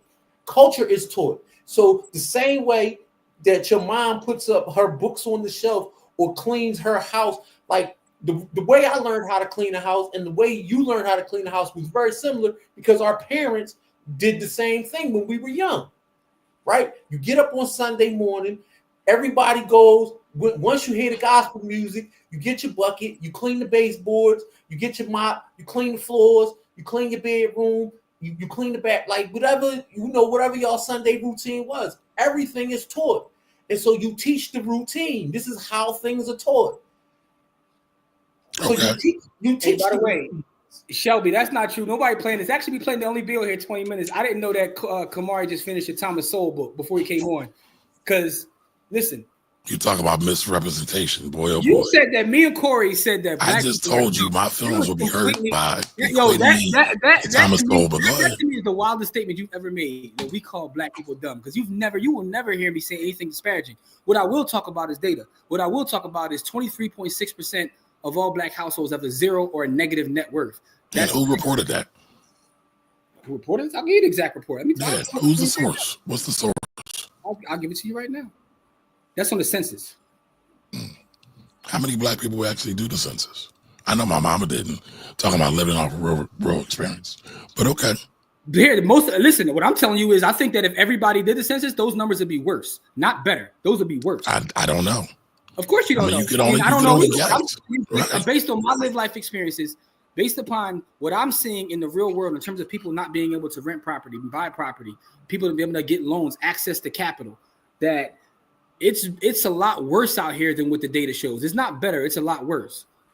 So the overall point that I was making when I talked about time, right? It takes time to be organized. You said it doesn't take time. You're talking about just writing something down. To me, writing something down is cool, right? But when you're talking about writing something down for a group of folks that... But we're not talking about a group of folks. See, that's what I mean. Y'all are talking about. I'm always talking about a group. Again, I started this. Can I finish? You cut me off. Go ahead, finish. Because you're going down a bullshit rabbit hole, but go ahead. Can I talk? When I started this, I said that what I'm able to do is one thing. I even said from the beginning of this, even with this new stuff, right? This new things that we have, this is beneficial for me.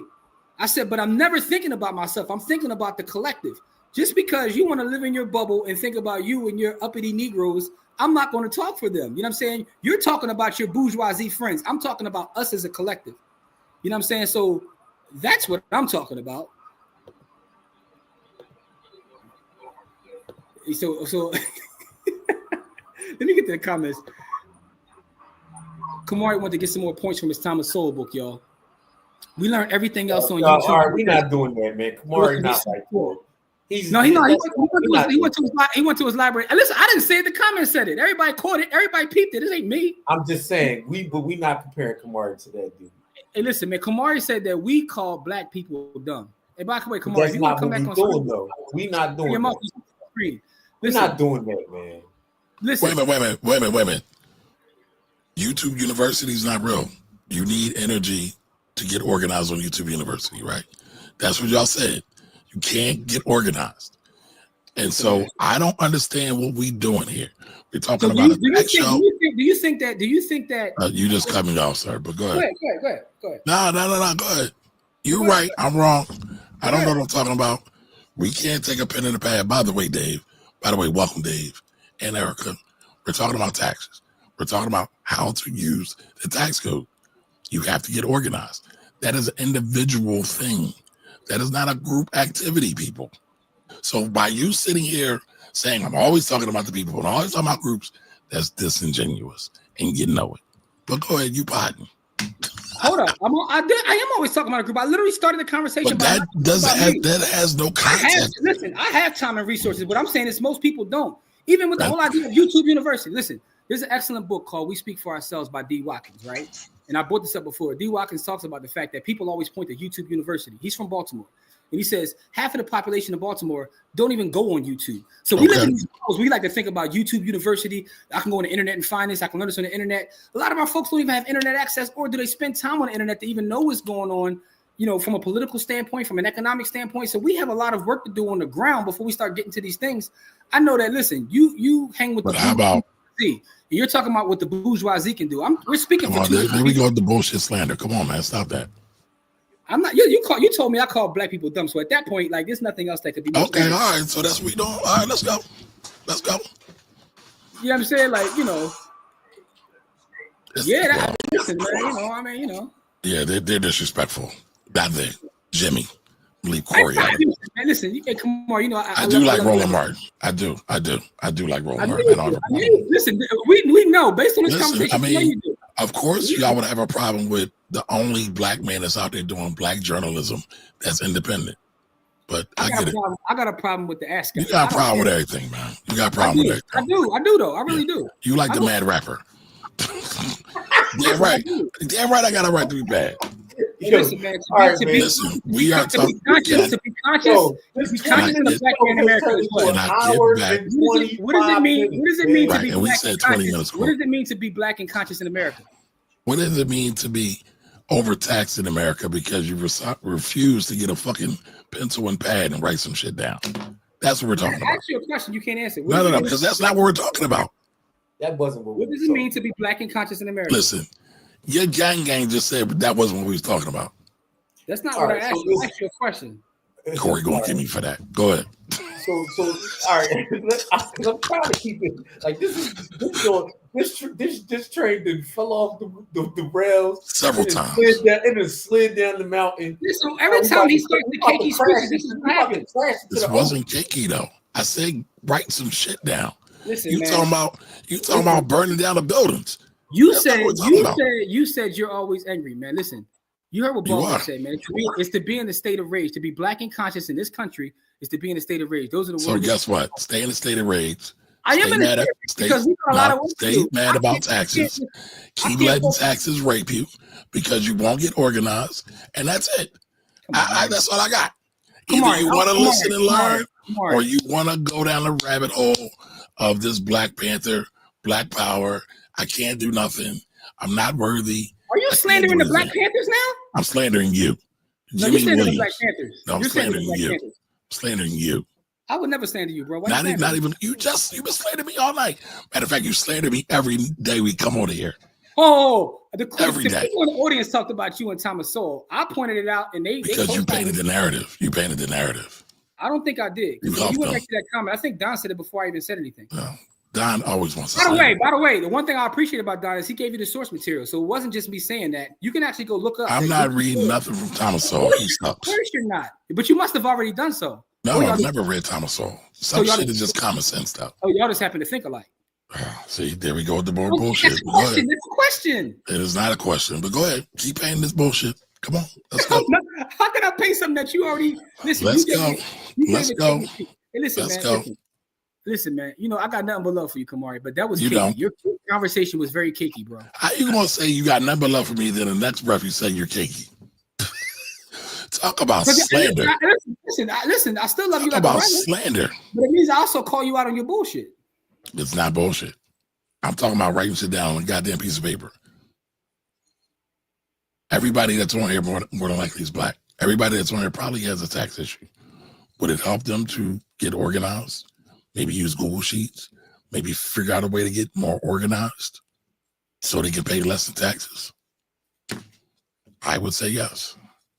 And Don, this is an excellent question. Can you be independent on YouTube? That is a good question because to some degree you can't, in my opinion.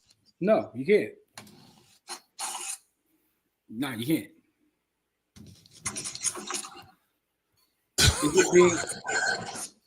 No. Go back to this one first. Go back to this one first. That's not what's being said, though. I know, but she asked so she can keep up with your slander of me. Oh, no. I was going back to a previous. You're trying to jump ahead, but it's okay. All right. So, Kelly, to answer the question, Keiki. So, Bill Cosby gave a speech years ago, which was a lot of conservative talking points. And that speech was called the pound cake speech. So when we say that someone is being cakey, it means that they're reiterating some of the thoughts and ideas that come from the pound cake speech. Within the pound cake speech, Bill Cosby talking about people just pulling themselves up by their bootstraps. Black people need to stop buying Jordans. The reason we're in the situation we're in is because we're buying Jordans. And I said get organized. And we're talking about Jordans. Okay. Can I answer her question, dog? No, go ahead. I'm just trying to find some semblance of logic. You ad-libbing when I'm trying to answer her question. And by the way, I didn't say your speech was cakey first. It came from the comments. I would just repeat. Okay, you read it, and then you add the fuel to the fire. Go ahead. Let's go. the people in the comments are being honest. That's all. I was, our audience was being very honest. So Kelly, that's what Keiki means. When people start to use these black conservative talking points, the bootstrap talking points, right? I'm not saying that we don't have work to do, right? What I'm saying is we have work to do, but we also have to acknowledge what's in front of us. You can't just be Tony Robbins and just be happy and just ignore what the systems are in place. That's part of the problem, is ignoring the systems, man. But anyway, I said what I can say. Ryan's question. Go ahead. Keep slandering me. No, I was answering Ryan's question. I'm not saying. I know, that's what I'm saying. I'm not saying that black folks overall don't have internet.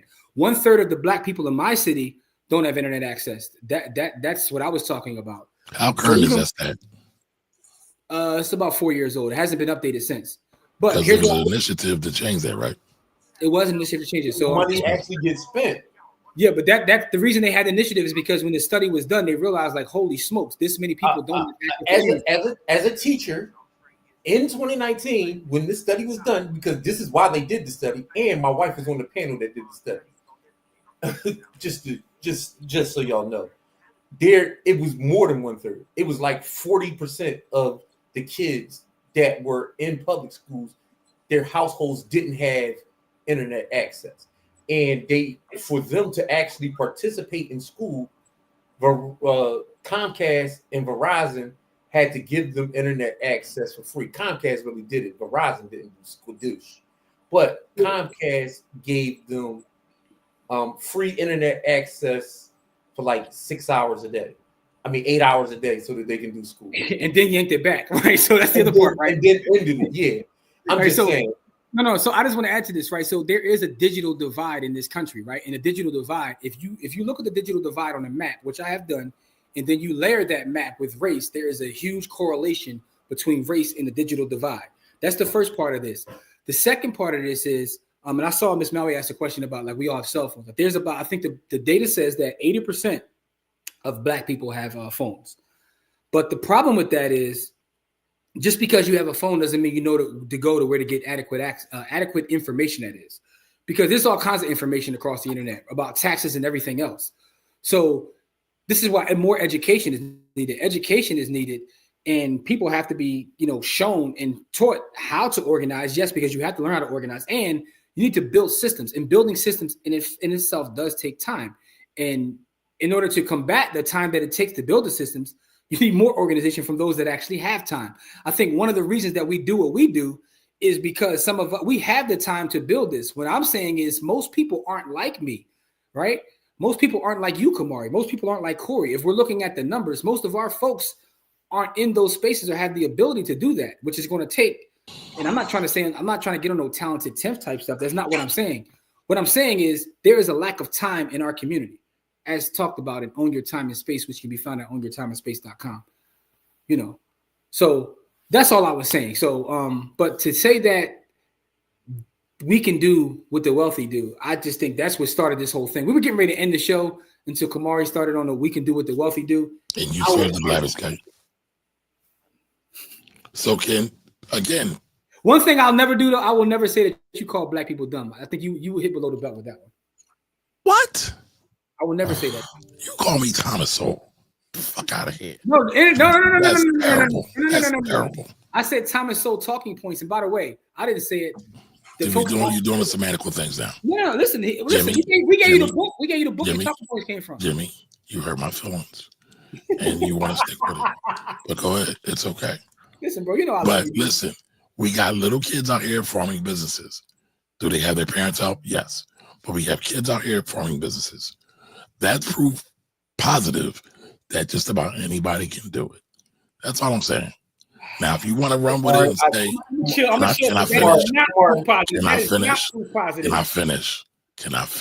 God damn. What does it take to start a business, y'all? Let's not make this rocket science. What does it take to start a business? Cake. It does? No, I'm singing the song. I'm sorry. What does it take to start a business? I want to have a real conversation now. An idea, right? It takes an idea. Okay. Now, if you're talking now, it depends upon what kind of business you're talking about, right? So, are you talking about a basic business, actual product? Listen, you love talking about the wire. Prop Joe, buy for $1, sell for $2. This is not rocket science. What does it take to start a business? What do you need? Well, it depends upon which kind of business you're talking about. If you're talking about a sole proprietorship, are you talking about a business that provides a service? Are you talking about business where you need raw materials? What kind of business? What's the basic business that everybody can do? An idea. All it takes is an idea. Okay, what else do you need? An idea followed by action. That's it. That's it. Thank you, Corey. That's it. We're not talking about launching rockets in space. Again, you can buy a bottle of water for $1 and sell it for $2. The tax is what you got to pay on the profits in the middle. There's no. It don't even take investment. It takes an idea followed by action. But to the point that I was making earlier is that who. All right. So businesses are a higher level thinking thing, and I'm gonna say it like this. For those people who are thinking of starting a business while they're super poor, those people are exception, right? If we're talking about the average person is bombarded by so many things that they're not thinking about starting a business. They're thinking about eating. They're not thinking about that. And so we're not talking about the average person.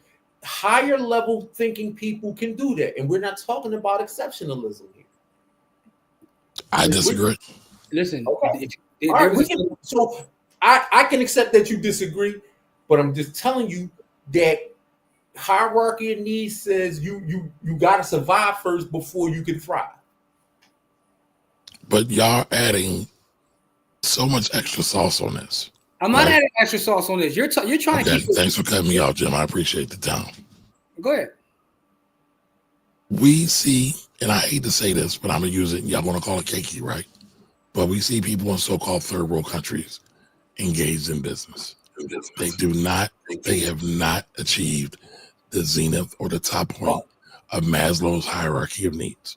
However, out of necessity, they were able to come up with an idea and be creative enough to do some things. Go ahead, Corey. All right.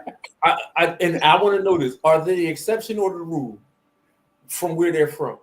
They're both. Because you have some exception. No. Are they the exception or the rule? I said they're both. They can't be. Can I explain myself? Okay, go ahead. So there are some people who are exceptions, right? There are. But there are people who rose from the bottoms, who were the quote-unquote rule, that were able to change some things. So no, Jimmy's laughing because he's like, that's not what the data says. No, because these are the data. Like, these are literally conservative talking points. You point to these outliers and say, that's fine. Everybody should be like them. If it was that simple, no, Jim, that's not fair. That's not fair because that's not what I said. That's not what I said. That's not what I said at all. Now you bullshitting. You're doing a whole wraparound right now. I'm not saying anything. Go ahead. So wait a minute. So you're not telling me that some of the people who were so-called rules, and I know you're going to say those are exceptions. They are exceptions. The data says they're exceptions. Can I finish, sir? Anybody that broke out of the quote-unquote model is an exception, right? What I'm saying is there are some people who are not supposed to break out of that so-called mold, but they were able to. Outliers. Okay, outliers. But outliers who were not supposed to be outliers. So I'm not saying everybody has to be Jay-Z or Beyonce. I'm not. Can I finish? Because if that's the case, can I finish? By definition, I can't finish. That makes no sense. Let him finish, Jim. Let him finish. No, he wants to be disrespectful. Okay, it doesn't make sense to you. How can you be an outlier that wasn't supposed to be an outlier? That makes no sense. So everybody follows the same rules? No, the fact that you're an outlier is what makes you an exception. You are an outlier because you're an outlier. Means exception. Outlier means exception. Outlier means you're an outlier. I understand. Wait a minute. I understand what outlier means. Outlier. Obviously, you don't. No, I do. I got plenty of statistics books, bro.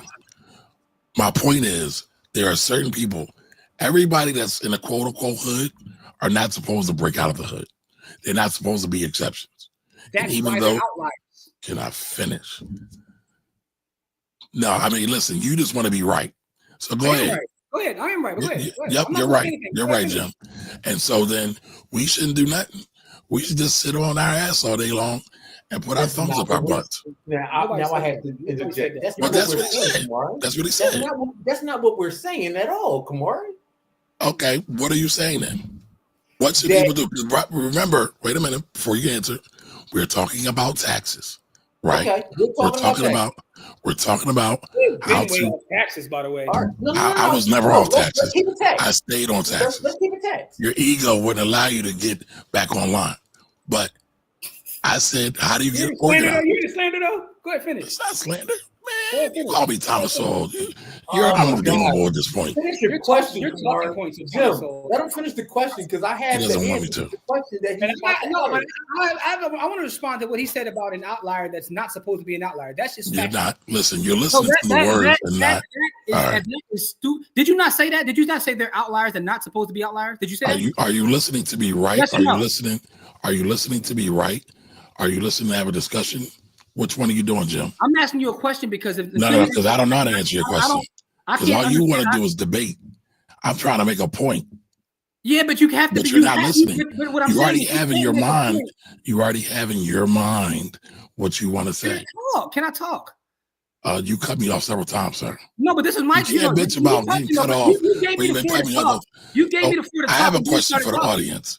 I have a question for the audience. Who's cut who off more times today? That has nothing to do with right now. We're talking about I right know. now. I'm asking about right now. I'm asking them about right now. Because all we're doing right now is we're just talking. So here's my thing, though. I probably did cut you off more because you're making a case. Oh, when you how make would you know? because You you're didn't making listen to the Thomas complete Sowell. thought. Because when you start talking like Thomas You Sowell, I didn't. gotta cut you off. I didn't. See, there you go again, being disrespectful. The Slander. audience said it, not me. No, and you But keep I want to repeating ask it. you a question because in You're like your white comment- media. You're like Fox News, but go ahead. Come on with your disinformation, misinformation. Let's go. I mean, you admitted that you cut me off more. You won't let me talk. You must have a delay. Get your janky internet fixed. You will not let me talk. You will not let me talk. All right, go ahead. Go. When you say that an outlier, right? An outlier that's not supposed to be an outlier, that makes absolutely no sense. As ludicrous, as factually inaccurate, that's not what an outlier is. The fact that they're an outlier makes them the exception, and that's also what makes them an outlier. You can't be an outlier that wasn't supposed to be an outlier. That's ridiculous, right? And the thing about it is, the reason that people are bringing up the Thomas Sowell is because the points you're making are conservative talking points. No one is saying that we can't do anything. That's not what anyone is saying. But the fact of the matter is we have to acknowledge what we're up against. If you're not willing to acknowledge what we're up against, then that's the problem right there. And by the way, you talk about Fox News, you're talking about somewhere where Thomas Sowell speaks, somewhere the talking points that you made this evening are literal Fox News talking points. Not what I'm saying, right? You're talking bootstrap stuff. You're talking cakey stuff. That is Fox News talking points. I'm combating your Thomas Sowell Fox News talking points. That's what I'm doing. You know what I'm saying? But then when you start to say that they're an outlier that's not supposed to be an outlier, it's like, what are you even talking about at this point? Are you done? Go ahead. The floor is yours, beloved. I mean, because I have want to two. know what outliers and not outliers. So go ahead. Oh, I thought the floor was mine. Is it mine or is it not mine? I got two pencils right here. I was talking about organization and taxes. Y'all want to do a march on Washington. That's not what I'm talking about. I'm talking about taxes. Get back online. Talking about taxes, buddy. Not a march. Not a revolution. Who brought up a march? First of all, you're talking again. All right. Go ahead. Listen.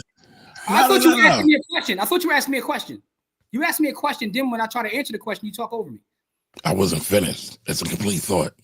You have to have patience. You talked about patience earlier. You talked about patience earlier. You talked about patience earlier. Let him finish. You talked about patience earlier, but you're not exhibiting any at all. I'm talking about taxes. I said, get organized. Somebody up there, who was I believe it was Maria Shakes. He says, I want to find the comment. Damn it, so many. So many. Let's see where we at. We can get organized, but what else can we do to know? That should have been the next question. All right, Kamari, get organized. What can we do? That's not what you said. If you're going to read it right. What do we need? Read it right then. Okay, you're doing a semantical thing again. No, that's what she said. I'm reading her Okay, question. I cut a word short in time. Corey's No, getting frustrated. You changed the meaning of what she asked. No, I'm not. But that's how you interpret it. You said need to know, not do. What else do we need to know? That's also what else. What else do we need to do as well? No? I was reading her question. Yeah. What else do we need to do as well? That's implied. Or we're not doing implied. That's not in the data. That's not in the data, right? So either he's going to talk. I'm still talking, but he's going to talk. But go ahead. I'm not saying anything. You got it. Go. You got it. Because you're trying. I see what you're doing. Go ahead. I'm not doing anything. So what else do we need to do? We're talking about taxes, people. Not a march, not a rally. We're talking about taxes. All the Thomas Sowell comments is fucking bullshit and offensive to me, and my feelings are hurt. I'm going to tell you that now. Because he's a fucking, I'm not even going to say what animal he represents, but no. And listen, I've been called a Republican and a conservative before. Yes, I do believe black people are the greatest fucking people this planet has ever seen. Yes, can we do some marvelous things? Yes. Will we be outliers who were not supposed to be outliers? Yes. So yeah, we can get organized. We can write some shit down on a piece of paper. If you want to call that cakey, so be it. I own it. Bill Cosby is a fucking hero too, before he got into his rape shit. He's also a rapist. And did you hear the whole thing? No, I'm saying. Or did your lack of patience allow me to finish? I heard the whole thing. Because I said before he got into his rape shit. Wow, but go ahead though. I said before he got into his rape shit. That's factual. Yeah, but that erases the whole idea of being a hero. Really? Does it? Oh, because Bill Cosby is Does also someone. Wait a minute. Does it? Yeah, I disagree with it erasing anything, man. Both things could be true. Okay. That's what I would say. When you what he did was bad. When you mistreat black women like that, I don't have no love for you. Okay. But he also funded a lot of black people too. A lot of black women also. Yo, there's a lot of people who have so all right now this is opinion, by the way. This is a fact. This is your opinion. Listen. Here's a pushback to that. So you're telling me that you would be willing to erase the whole legacy of the Black Panther Party because they mistreated the hell out of some women. About so both things can't be true. An individual, their work doesn't go away because they mistreated women. Again, we're talking about an individual versus a group. That's the first part. The second part is each person in that group was an individual. You won't let me did that. Each person in that group was an individual who did what they did. Let me know when I can respond. All right, just say Huey Newton. Let me know when I can swap out Bill Cosby with Huey Newton. No, stop, Kumar. Go ahead. Go ahead. Say my response was about calling someone a hero. It's not about whether he did good or did bad. I said calling someone a hero once they rape a black woman. I said I can't do that. The idea of someone being a hero is a subjective thought. It's not about whether he's good or bad. It's like for me, he can't be a hero of mine because you rape black women. That's what I'm saying. So there's no. I don't even know what the debate is. The debate is to me, you can't be a hero of mine. So what's the debate? What are we debating? He can be a hero of yours. Debate about that because he can be a hero of yours if you like. Kamari want to like soul and rapists. That's fine. I mean, but here's what I want to say. Here's what I want to say. No. Let me say something. Let me go for that. All right, battle rapping right now, man. No, because I want to have the floor because he talked about his feelings being hurt because the audience said that he was reading Thomas Sowell. And you repeated it. You are literally making up things that weren't said, though, right? You're saying that we're talking about it. You did say it. Can I speak? No, because you keep cutting me off. All right. You literally cut me off and say I'm cutting you off. Okay.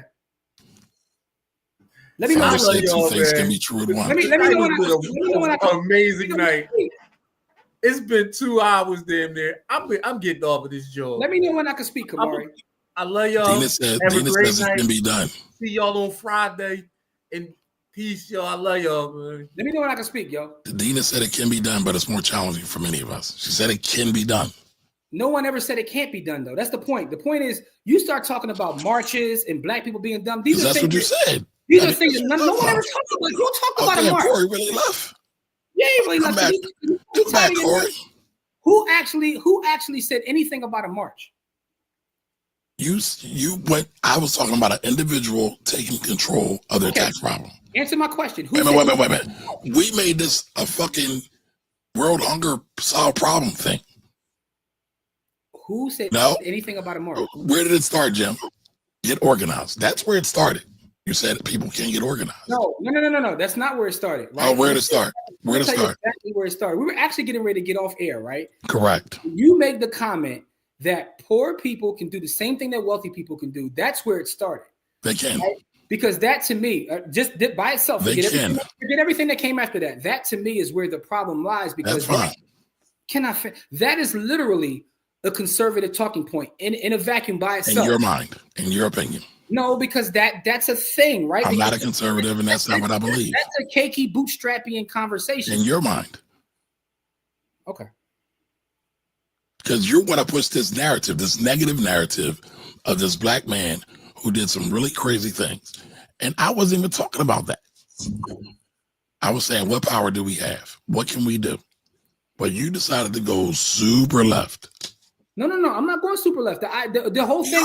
There. This is a conversation that we have off air. We've had on air several times. Correct. Anytime you talk about people should do or being able to do what the wealthy do, I think that's a problem because we have to acknowledge the fact that the reason there's a wealth gap, the reason that there are systems are because people use their resources to kind of push it. So we can't ever build or organize until we acknowledge what we're up against. It's not a we thing. It's an I thing. See, that's what I'm talking about. What are you talking about? No. That's what I'm talking about. You're making this the whole black community. I'm talking about one black person, one individual. Go get a goddamn piece of paper and some pencils, get organized. It's really that simple. It really is. Some things don't have to be super deep. They don't all need dissertations. But what I'm saying is, but I think that's part of the problem. Part of the problem is things aren't that simple either. And I think that's where we disagree. Like things just aren't that simple because if it's just a matter of getting a piece of paper and we wouldn't be in the problems that we're in, right? You know, I think I saw Don say earlier, boom, we get a piece of paper, write stuff down, the racial wealth gap is closed. Like, come on, man, it's not that simple. But this wasn't about the racial wealth gap in totality. This was about taking control of your taxes. Okay. No, it really wasn't. If you want to, that's what I was talking about. No, it really wasn't. That's what I was talking about. We were supposed to be talking about what is actually going on from a legislative standpoint. That's where the conversation started. It wasn't about taking control of your taxes. But then when you start to talk about anybody can do with the wealthy, that's where I have a problem with, right? Again, I'm not saying that action isn't necessary because if action wasn't necessary, we wouldn't be doing the things that we do day in and day out. This is what we actually teach and talk about, taking action. We talk about being organized. We're doing the things that we talk about. But I think we still have to acknowledge we can't just ignore what's in front of us. We can't ignore what's in front of us. And you want to start, and then when I bring up data, you don't want to talk about data. Who collects the data? The data is wrong. Like, okay, fine. So if you don't want to talk about— You said all that bullshit, and I'm talking about 2 pens and a piece of paper. Come on, man. You're doing too much. That solves nothing. Really? Okay. Well, then what's the next step? That solves nothing. What's the next step? Because the next step is to acknowledge what we're up against and to understand why we need unity. Well, we just talked about that.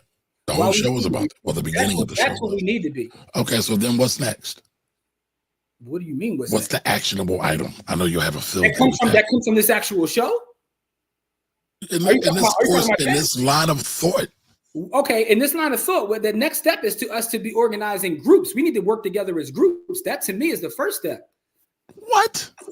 See, that's what I mean. What? Come on, bro. I told you when we had this conversation. We are talking about taxes, okay? In order to organize groups, we must have strong individuals. Groups won't matter. So do we not have individuals? If we have weak links, we're talking about tax.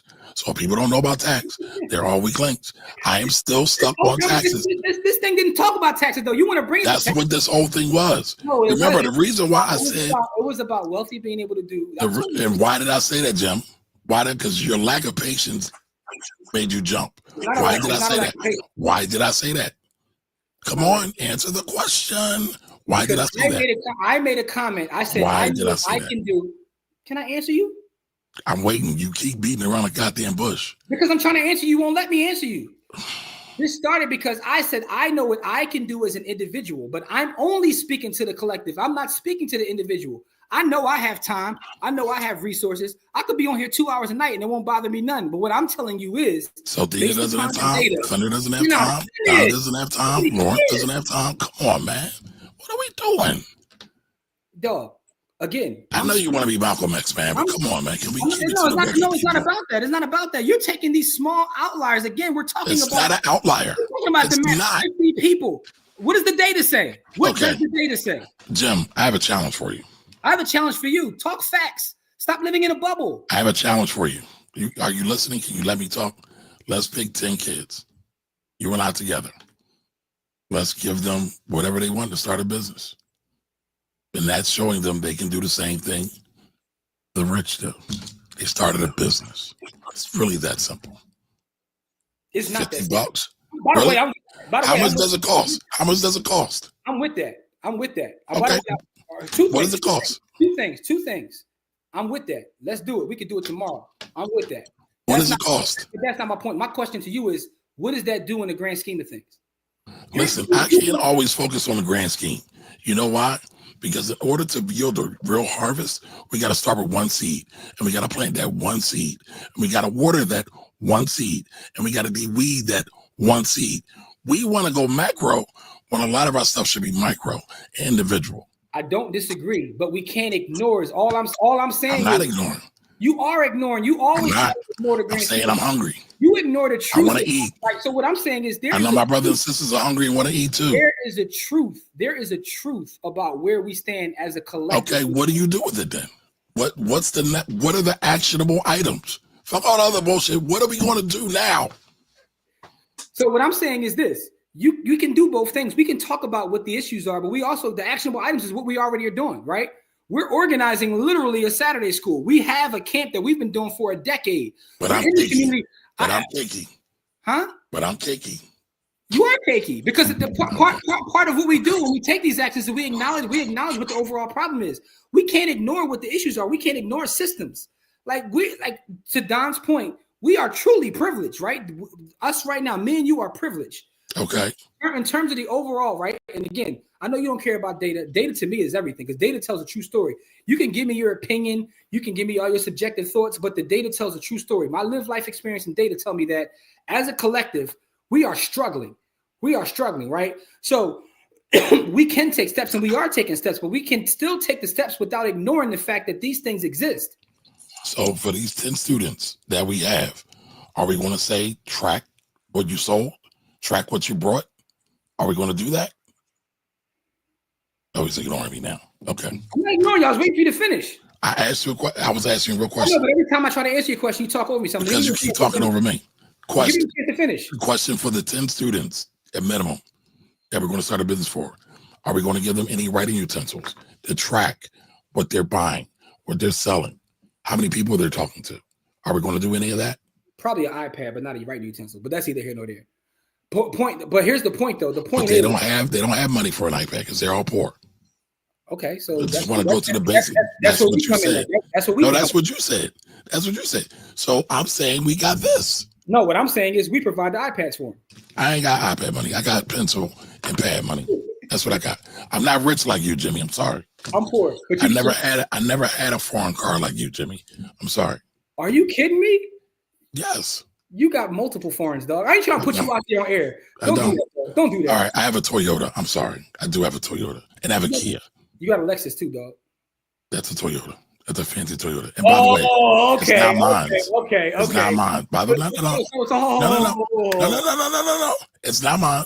It's my daddy's. It's my daddy's. No. It's my daddy's. It's not mine. I didn't buy it. I didn't earn it. And it won't start. Wait a minute. It won't start. And I don't have a key for it. It's not mine, Jimmy. Oh my God. All right, y'all. So by the way, right there is an example of the semantics that Kamari plays. He has a Lexus, but he says Toyota. That's an example. That's a great example of the semantics that you play, by the way. No, those are the facts. I like to present data. As an aside, though, I am not. It's the crazy part about this whole conversation is I never said that we shouldn't take action, right? I never said anything about a march. In fact, everything that you're talking about is things that I already do. You're describing my life. I'm already in the place. The reason I know how bad we are is because I'm in these places trying to help these people. And I guess I'm not there either, right? I'm not saying you're not there, but what I'm saying is if you are there, you should understand, like, we have to really talk about what the issues are. We can't ignore it. Yes, we take action. Absolutely, we take action. But we can't ignore what the data says. The data is telling the difference. Like, listen, I have bubbles too. I know that I have a lot of black bourgeois. It's not about a bubble, man. Like, it is a bubble, but I have different spaces I operate in, man. No, but this is not about a bubble. And yes, we all have bubbles, technically, but this ain't about no damn bubble. Don Johnson asked, how can you organize something you don't understand? And that's my whole point. Can I finish? If you want to start a business, right? If you want to become wealthy, the tax code is written for entrepreneurs, real estate investors, and overall investors. I've said that all the time, right? You must get organized. I'm talking about paper and pencils. That's it. Organize something. Okay, well, you have to figure that out as you go along. You have to start.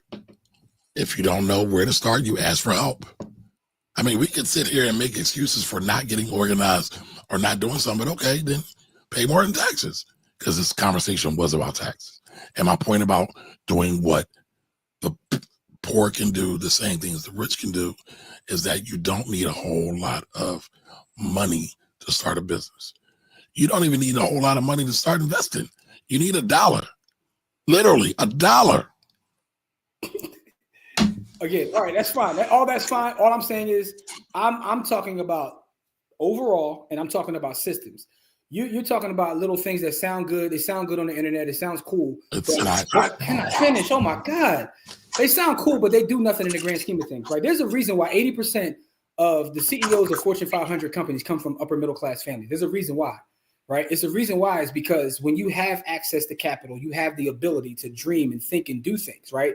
We need to create these situations for our folks. But in order to do that, you have to know what the problems are. Just saying, write these things down. That's cool. That's cool. All right. That's cute, but it ain't doing shit.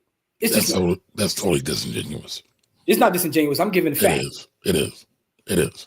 How did those people become middle class or upper middle class? Normally, the data would show most times it came from the lineage of a business owner. It came from the lineage of slavery. If you really want to get down to it. Okay, you want to go back that far? That's cool. Yeah, but that's what it really goes back to. There are, now this you're going to take as cakey. There are black folks who are upper middle class that came from enslavement, not slavery, right? And they were able to do some things. Can we now expand upon that? Yes, I believe so. Okay, again, you're talking about outliers. I'm talking about overall. I'm not talking about outliers. I'm talking about the work. You're not talking about outliers? All right, how many black people exist in this country, and how many people are upper middle class? How many people are wealthy? How many? I don't know. You brought up. I don't know about this. How many black people? What I do know is that if you want to start a business to be successful and not get overtaxed, you need a pencil and some paper, and you got to start getting organized. And if you don't know, you got to ask questions. You have to do research. That's where we're going. I'm not staying there where the people can't do something. I can't worry about everybody. No one ever said that people can't do anything. What I'm telling you, but you're bringing it up. I can't worry about the people. I can worry about the person. Okay. That's what I can do. Well, that's where we're different. I'm trying to attack systems and attack. That's fine. You attack systems by attacking people. What I'm saying is the reason that we do things on a micro level is to attack our system on a macro level, right? You do the micro things. But what I'm saying is you have to understand what we're up against. Telling someone to write stuff down and then put. Okay. So wait a minute. We're talking about doing a Saturday school. Wait a minute. We're organizing a Saturday school, right? Yes. We're going to have youth there, right? Mm-hmm. We're not going to talk to them about organization at all. Yeah, but we're also going to give them that. I know I plan to, and is what we've always done in our camp. And when we speak behind the wall, we speak everywhere. We give them the actual facts of what it is we're up against, right? Okay. But that's cool. But we're talking about organization. You're not going to give them. I'm asking you, are you going to give them any organizational tools? Any lessons on that? That was the question. I don't know when to speak no more. Let me know when I can speak. I know because you always cut me off, so you clearly don't know when to speak. Look at him looking into them glasses. Oh man, I wish I could take a picture of that. Should I say something? Oh man. Should I say something? I'm going to give them all the tools, but I'm also going to let them know what they're up against. We got to know what it is that we're combating, right? So my thing is, I'm not going to ignore it. I'm not going to tell them if you just put $1 away, that's going to change anything because it's not true. But that's not even what I said. That's fucking disingenuous. One piece of paper. That's right. That's where we start. Okay. That's where we start. I'm not starting on the mountaintop. I'm starting in the valley, brother, with one person. Okay, you start with your one person and your one person. I'm going to talk about systems, right? And what we need to do as a people is organize. This is the reason why. How do you get the system if you're not organized? It's the reason why I like to work in collectives, right? It's the reason why the Black Wealth Rebels exist. It's the reason why I work with a Black investment group to do things as a collective to build, because that's the way that you have to rise. And I understand what you're saying, right? Changing behavior is one thing, but if we don't know what we're fighting against, and we're not talking about what's really out there. What's really out there? You want to talk about these Black middle class folks? These Black middle class folks, that's cool, right? But they are the outliers from a data standpoint. They aren't the norm, right? If I draw a trend line in its Black wealth, the upper middle class and the outside class will not be anywhere near the trend line. The trend line is a different story. Are you done? You got it. So are you saying poor people can learn to write on paper and say, I brought one bottle of water and I sold it for $2? They can't do that? Can I speak? That was a question. I hope you answered the question. I mean, you've been asking me questions, but then when I answer, you talk over me. So I don't know when, I'm asking you, are you done your question? Yes, I would love an answer to the question. Yes, poor people can write down that they bought a bottle of water, right? They can write it down. Now, what does that do for them? I don't know, because they'll still be poor after they write it down. Maybe. But if they do it enough, what happens then? What happens then? They'll still be poor with a long list of stuff that they bought.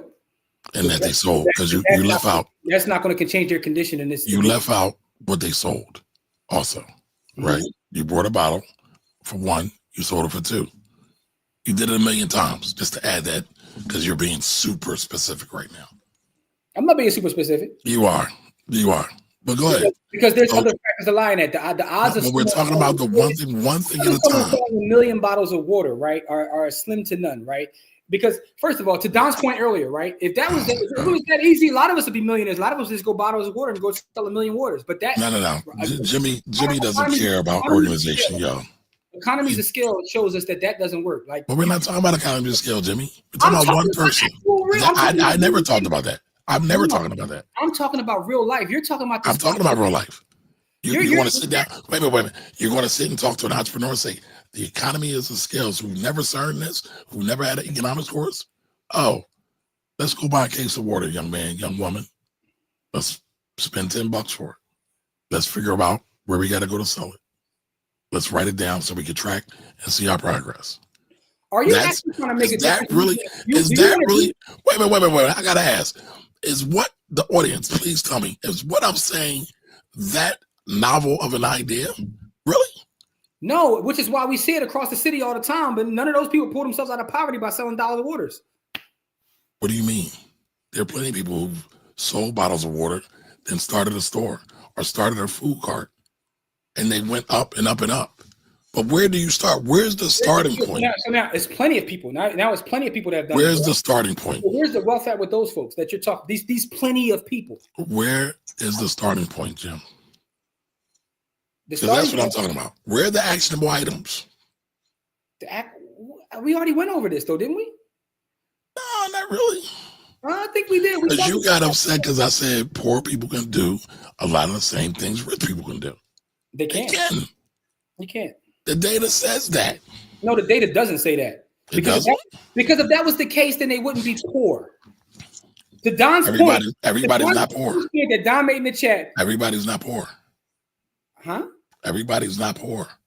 No, they're not poor. Everybody's not poor. No, everybody, like I told you earlier, everybody of everything isn't one thing. No, that's absolutely true. Everybody's not poor. Everybody's not poor, but everybody. If you look at wealth, right, by race in this country, right, it tells a story. And it tells a story for a reason, because there are systems that are in place. You can sell all the waters you want to on the corner. That's not going to change the trajectory of Black wealth in this country. So we're not talking about changing the trajectory of Black wealth. That's not what I was talking about. But that's what I'm talking about. That's not what I'm talking about. I'm talking about changing. I'm talking about changing the understanding of tax education to one person. Okay, well, we're talking about two different things then. Clearly. Because again, you're talking about changing the tax education one person. Fine, that's cool. That's cute, but it does nothing in the grand scheme. If we're going to fight a battle, let's fight a battle. If we just want to do things to say we do things, then we can just do things to say we do things. But it's like, are we really trying to do something, or are we just trying to go out here to say, hey, I taught one person how to write down that they sold the water and bought the water? It's like, changes one by one. That's what the brother. That's what the brother said. Or the sister says. Okay, that's fine. I get it. I see what you're doing here. I get it. How IRS helps us as Black people. It doesn't. That's not true. Doesn't. That's your perspective, but that's not true. The economy is fueled by tax dollars. There's no college Pell Grants without tax dollars. There's no police and fire without tax dollars. So are we going to say that police get the Black people get no benefit from police? Black people get no benefit from. Wait a minute. I'm not finished. Black people get no benefit from the fire department. Black people get no benefit from Social Security. Is that what we're going to say? I'm not saying that. I wasn't saying that either. Ms. Lorraine, Ms. Fowler says it has to start with one person. Tax dollars and the IRS are two different things, by the way. I never said anything about tax dollars. This is where I say you're being semantical. So the number one tax administration organization in this country is the IRS. But this whole thing started. This whole conversation can't be separated. Yes, it can be, because that's what the whole conversation is about: getting rid of the IRS, right? And you talk about a system that's being talked about to abolish the IRS, but it's not abolishing tax dollars. The tax dollars are what make up the things that you're talking about, not the IRS in itself. And I vividly remember you and Courtney doing a whole video about the IRS and this being anti-Black. It's a whole video on YouTube of you and Courtney having that conversation. I am published about talking about the IRS being anti-Black. So that's I was answering that. No, but that's not the question you answered. You said it does nothing with Black people. That's not my argument. Oh, it doesn't to me. Okay. Tax dollars do, but the IRS itself, no. All right, we've been on for 2 hours, 11 minutes, and 13 seconds. Time to wrap it up, brother. I got work to do. I'm not rich like you, man. You don't stop painting this narrative of me being rich. When you stop painting the narrative that I'm rich, because I live in a poor suburban area. Listen, man, you moved to the borough. I'm still in the city. That's all I want to say. A poor suburban. You live in a rich part of the city. Dweller, dog. I'm a city dweller. What's up, Lawrence? I like how Kamari brings up all the comments that are. I'm just going one by one. It starts with one person, one seed, $1 invested, one crypto. Okay. Got to start somewhere. Yeah, that's all. Jimmy doesn't like the one crypto. No, I know. One set. No, here's my point. My point is this, and it's why, honestly, that reparations is a real conversation, because we can start one by one. That's cool, but the fact of the matter is, where we're coming from and what we have to do. I don't know what that means. It's in the hood, though. It's in the hood, though. All right, but listen, though. All I'm saying is, pause. All I'm saying is this. That's all cool. That sounds good. That's all amazing. But we have to have some sweeping things to kind of bring us out of where we are, right? This is why we need to have people on the front line. This is why I never argue against the people that are on the front line fighting for things such as reparations and such. I never argue against them, right? Because those things are needed. This one by one is fine, but we are so far ahead. And the way the system works is, even as we do the one by one, we're not really making progress. We're not making progress. It's almost like a situation of like a Brewster's Millions.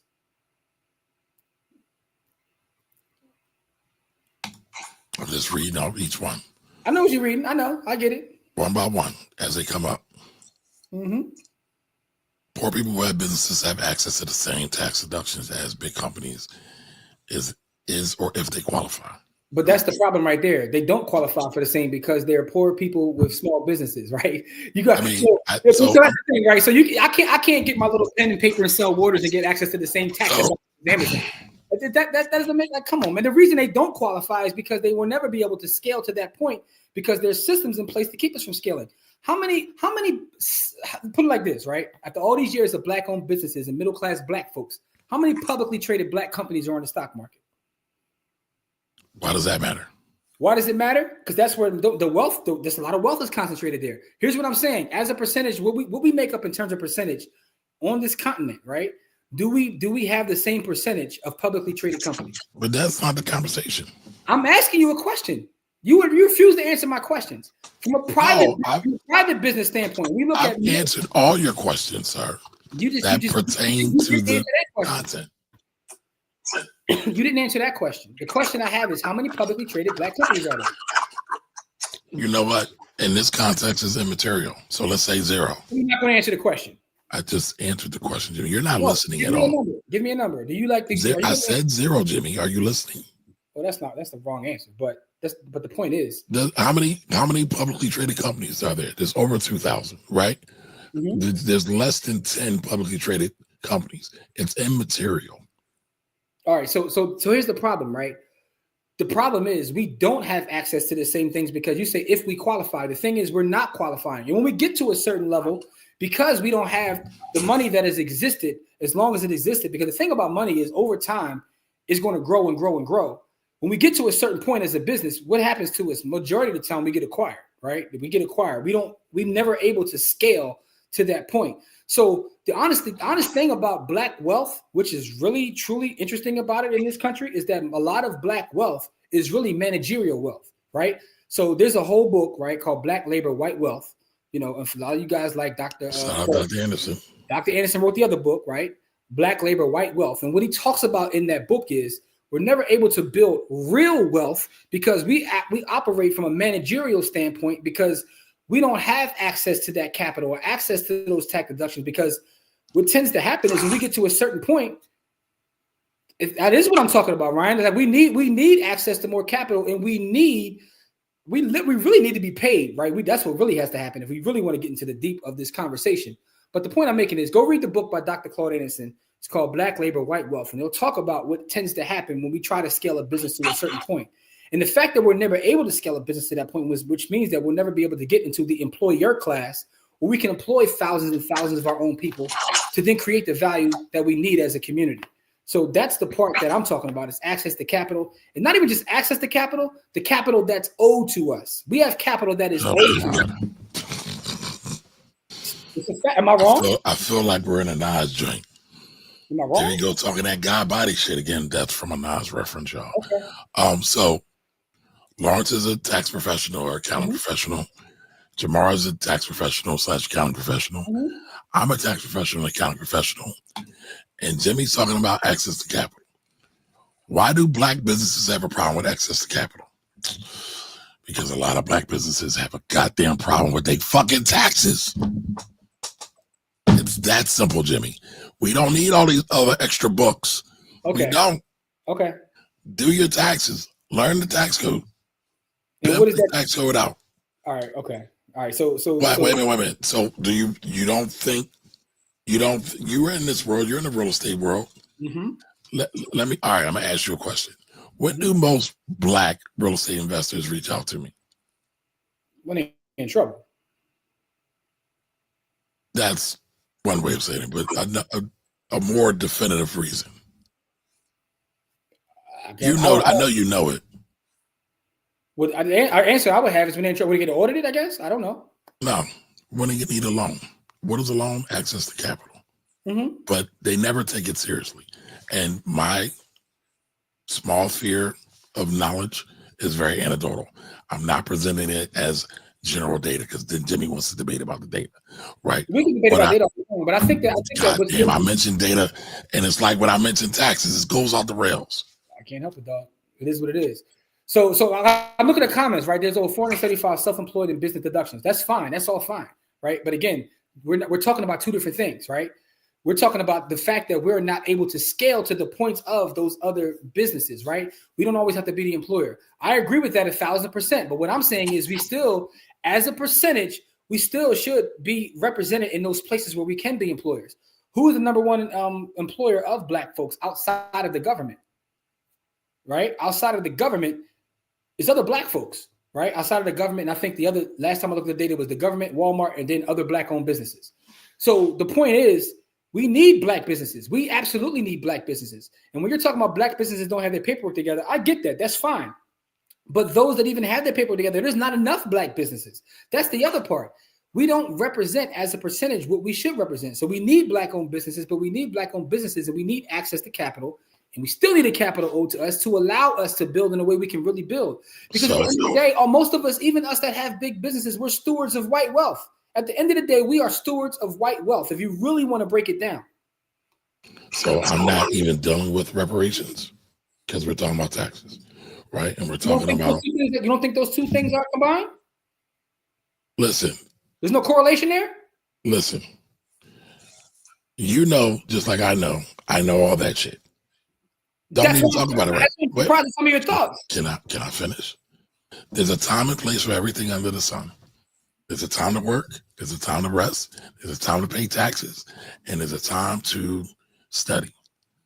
Now's the time to study. We can only study one thing at a time. Everybody can't read 20 and 30 different books at the same time, Jimmy. Everybody's not as smart as you, sir. One thing at a time.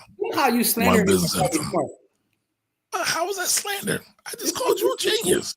I called you a black genius. You know what though? I exude black excellence every time I'm on here. You know why? Because for at least 5 years, I think me and Jim and you're creative. You're a creative individual. Can I finish?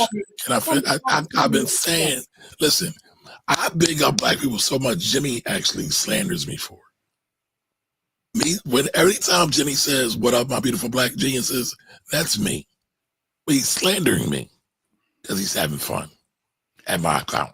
But it's all good. All I'm saying is, if we want to have a serious conversation, right? So all the things you guys are saying about taxes are fine, but what I'm saying is, even at our highest levels right now, right?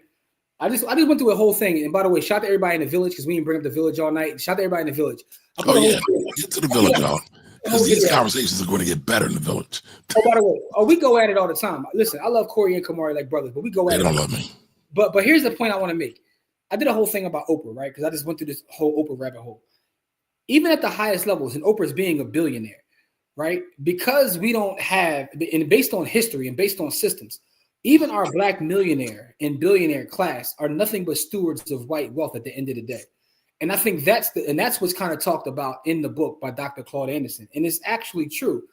And I understand you don't want to talk about that right now. Because it doesn't matter in this context. But go ahead. I love your thoughts. So go ahead, Jimmy. Sometimes you say this doesn't matter in this context, but to me, it always matters. Like we always got to have this in the back of our mind, because if we want to build true black wealth, because the thing about it is there's black wealth, but then there's freedom. If we really want to get free, if we really want to talk about freedom, we have to understand what we're fighting against. And we're fighting up against being just stewards. So it's easy for us to be a millionaire, right? So the things you're talking about are steps to be a millionaire. But how do we combat being stewards of white wealth, right?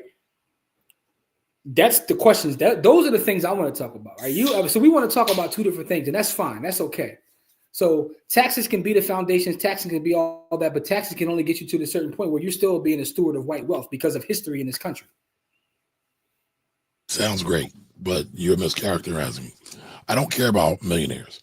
I don't want an individual millionaire. Why I want to start there, I want communities of black millionaires, not just one, right? So, yeah, Oprah is cool. I'm not even talking about Oprah, though. I was using that as an example. I'm not talking I know, but I don't know how he got to Oprah, but you wanted to go to Oprah. Because, by the way, go check out Jimmy's episode. I haven't checked it out yet. I'm sure it's brilliant, but what? That's no. Go ahead. Finish. I'm not gonna cut you off. But one person, we're talking about taxes. We're talking about people getting overtaxed. I'm saying people can do what many of the rich people do. They have the same access, the same affordability. What does it take to start a business in Pennsylvania? It takes $125. Actually, I take that back. It takes nothing. It takes really nothing. All right, let's do something right now. 2 hours ago. Let's do something right now. We should do. Let's agree to disagree, because. Well, no. I want to finish my point. Damn it. Okay. So you don't need an LLC to do business. Your social security number is your LLC, is your EIN, and I'm not speaking technical. All right, but there are plenty of protections you need to get going with your social security number. You can start a business, starting to do what poor people can do to do what the rich people do. That's all I'm saying. You got to start with the little micro lessons. Then we can talk about taking everybody on the boat. I just want one at a time, man. One at a time. You tired, Jimmy? No, I'm not tired at all. I was having a tasty beverage. You know what I'm saying? So that's all. You know? Is that water or is it really a tasty beverage? No, it's not an adult beverage. It's it's a little Wawa peach tea, but it is what it is. Shout out to Wawa. Yo, all I'm saying is supporting white wealth, by the way. And shout out to Edvard who peeped Kamari, who went from being a bloodhound to he was Paru last time. Now he's rolling 60s. So Edvard, I didn't say it. Shout out to Edvard. He said it in the comments, man. Listen, my business colors are blue. I'm not affiliated with any of those things. I'm just saying. Listen, man, y'all are reckless. Yo, on Friday. Y'all are reckless. Yeah, and listen, I love the color red. I do. I don't want nothing to do with. Listen, bro, I don't want no trouble. You don't got to call your game. I love blue and I love red. Oh, you repping both, huh? All right. So I rep black people. That's all that matters. But all right, listen, I can't stay here with all night long. You said it, I did. Listen, we got to agree to disagree. I don't think that poor people could do what wealthy people do because I think that there are systems in place. Kamari thinks that everybody poor can do what wealthy people do. That's what we disagree. Fine. No, we don't. You're wrong. And I'm going to tell you where the flaw in your logic is. I didn't say we could do at the same scale, but we can start a business. We can invest. I didn't say we can invest $1 billion. That's not what I said. And you know that. I never said you said that. All right, let's get to the comments and let's get out of here. Again, we appreciate all y'all being here. Can you read this for me, Jim? We already read this. I didn't see it. And actually, you put it up because you were putting up everything that agrees. Can you read it again, sir? And my response to this is, I agree. We don't all have to be employers. And that's when I went into the whole diatribe about the government, Walmart, and who employs black people. You were all over the place, sir. I'm not sure. It was based on you already showing that comment. Oh, I didn't know that. Yes. Miss to be loved. Thank you. Welcome. All right. So, yeah, I know you read this one. Did you read this one? No, we didn't read that one, but okay. Can you read that one, Jim? Taxes is the foundation of business. If you are a business, we need to move within the tax code. The government tells us what to do via the tax code. I agree with that.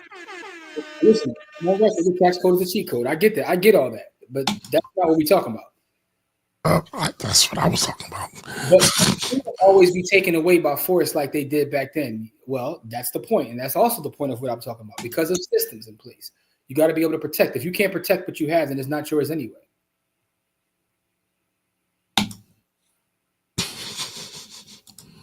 Y'all be cooking me. Y'all be cooking me. Thank you. Hit the like button, please.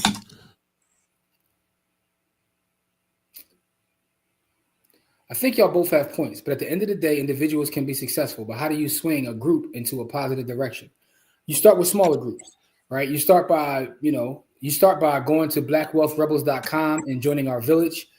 And, and what happens is we build together, right? Eventually, we should have a Black Wealth Rebels investment group. In terms of investment club, we build together. Listen, I'm already a member of investment clubs that are all our folks building together. That's what I'm talking about, right? You start with that because what tends to happen with that, to me, all wealth is in networks. All wealth is in networks. That's wealth. Well, thank you all. I'm done. Jimmy won. You're right. I'm wrong. Y'all keep paying taxes. No, we knew that. We knew this 2 hours ago. Listen, man. Once you told me that outliers that do not be outliers, I wanted that. Again, doing the semantics. But listen, Jimmy, you're right. You're right. Yeah. Just like Donald Trump always says he's right. But anyway, y'all, appreciate you all. You so called me Donald Trump. Oh my God.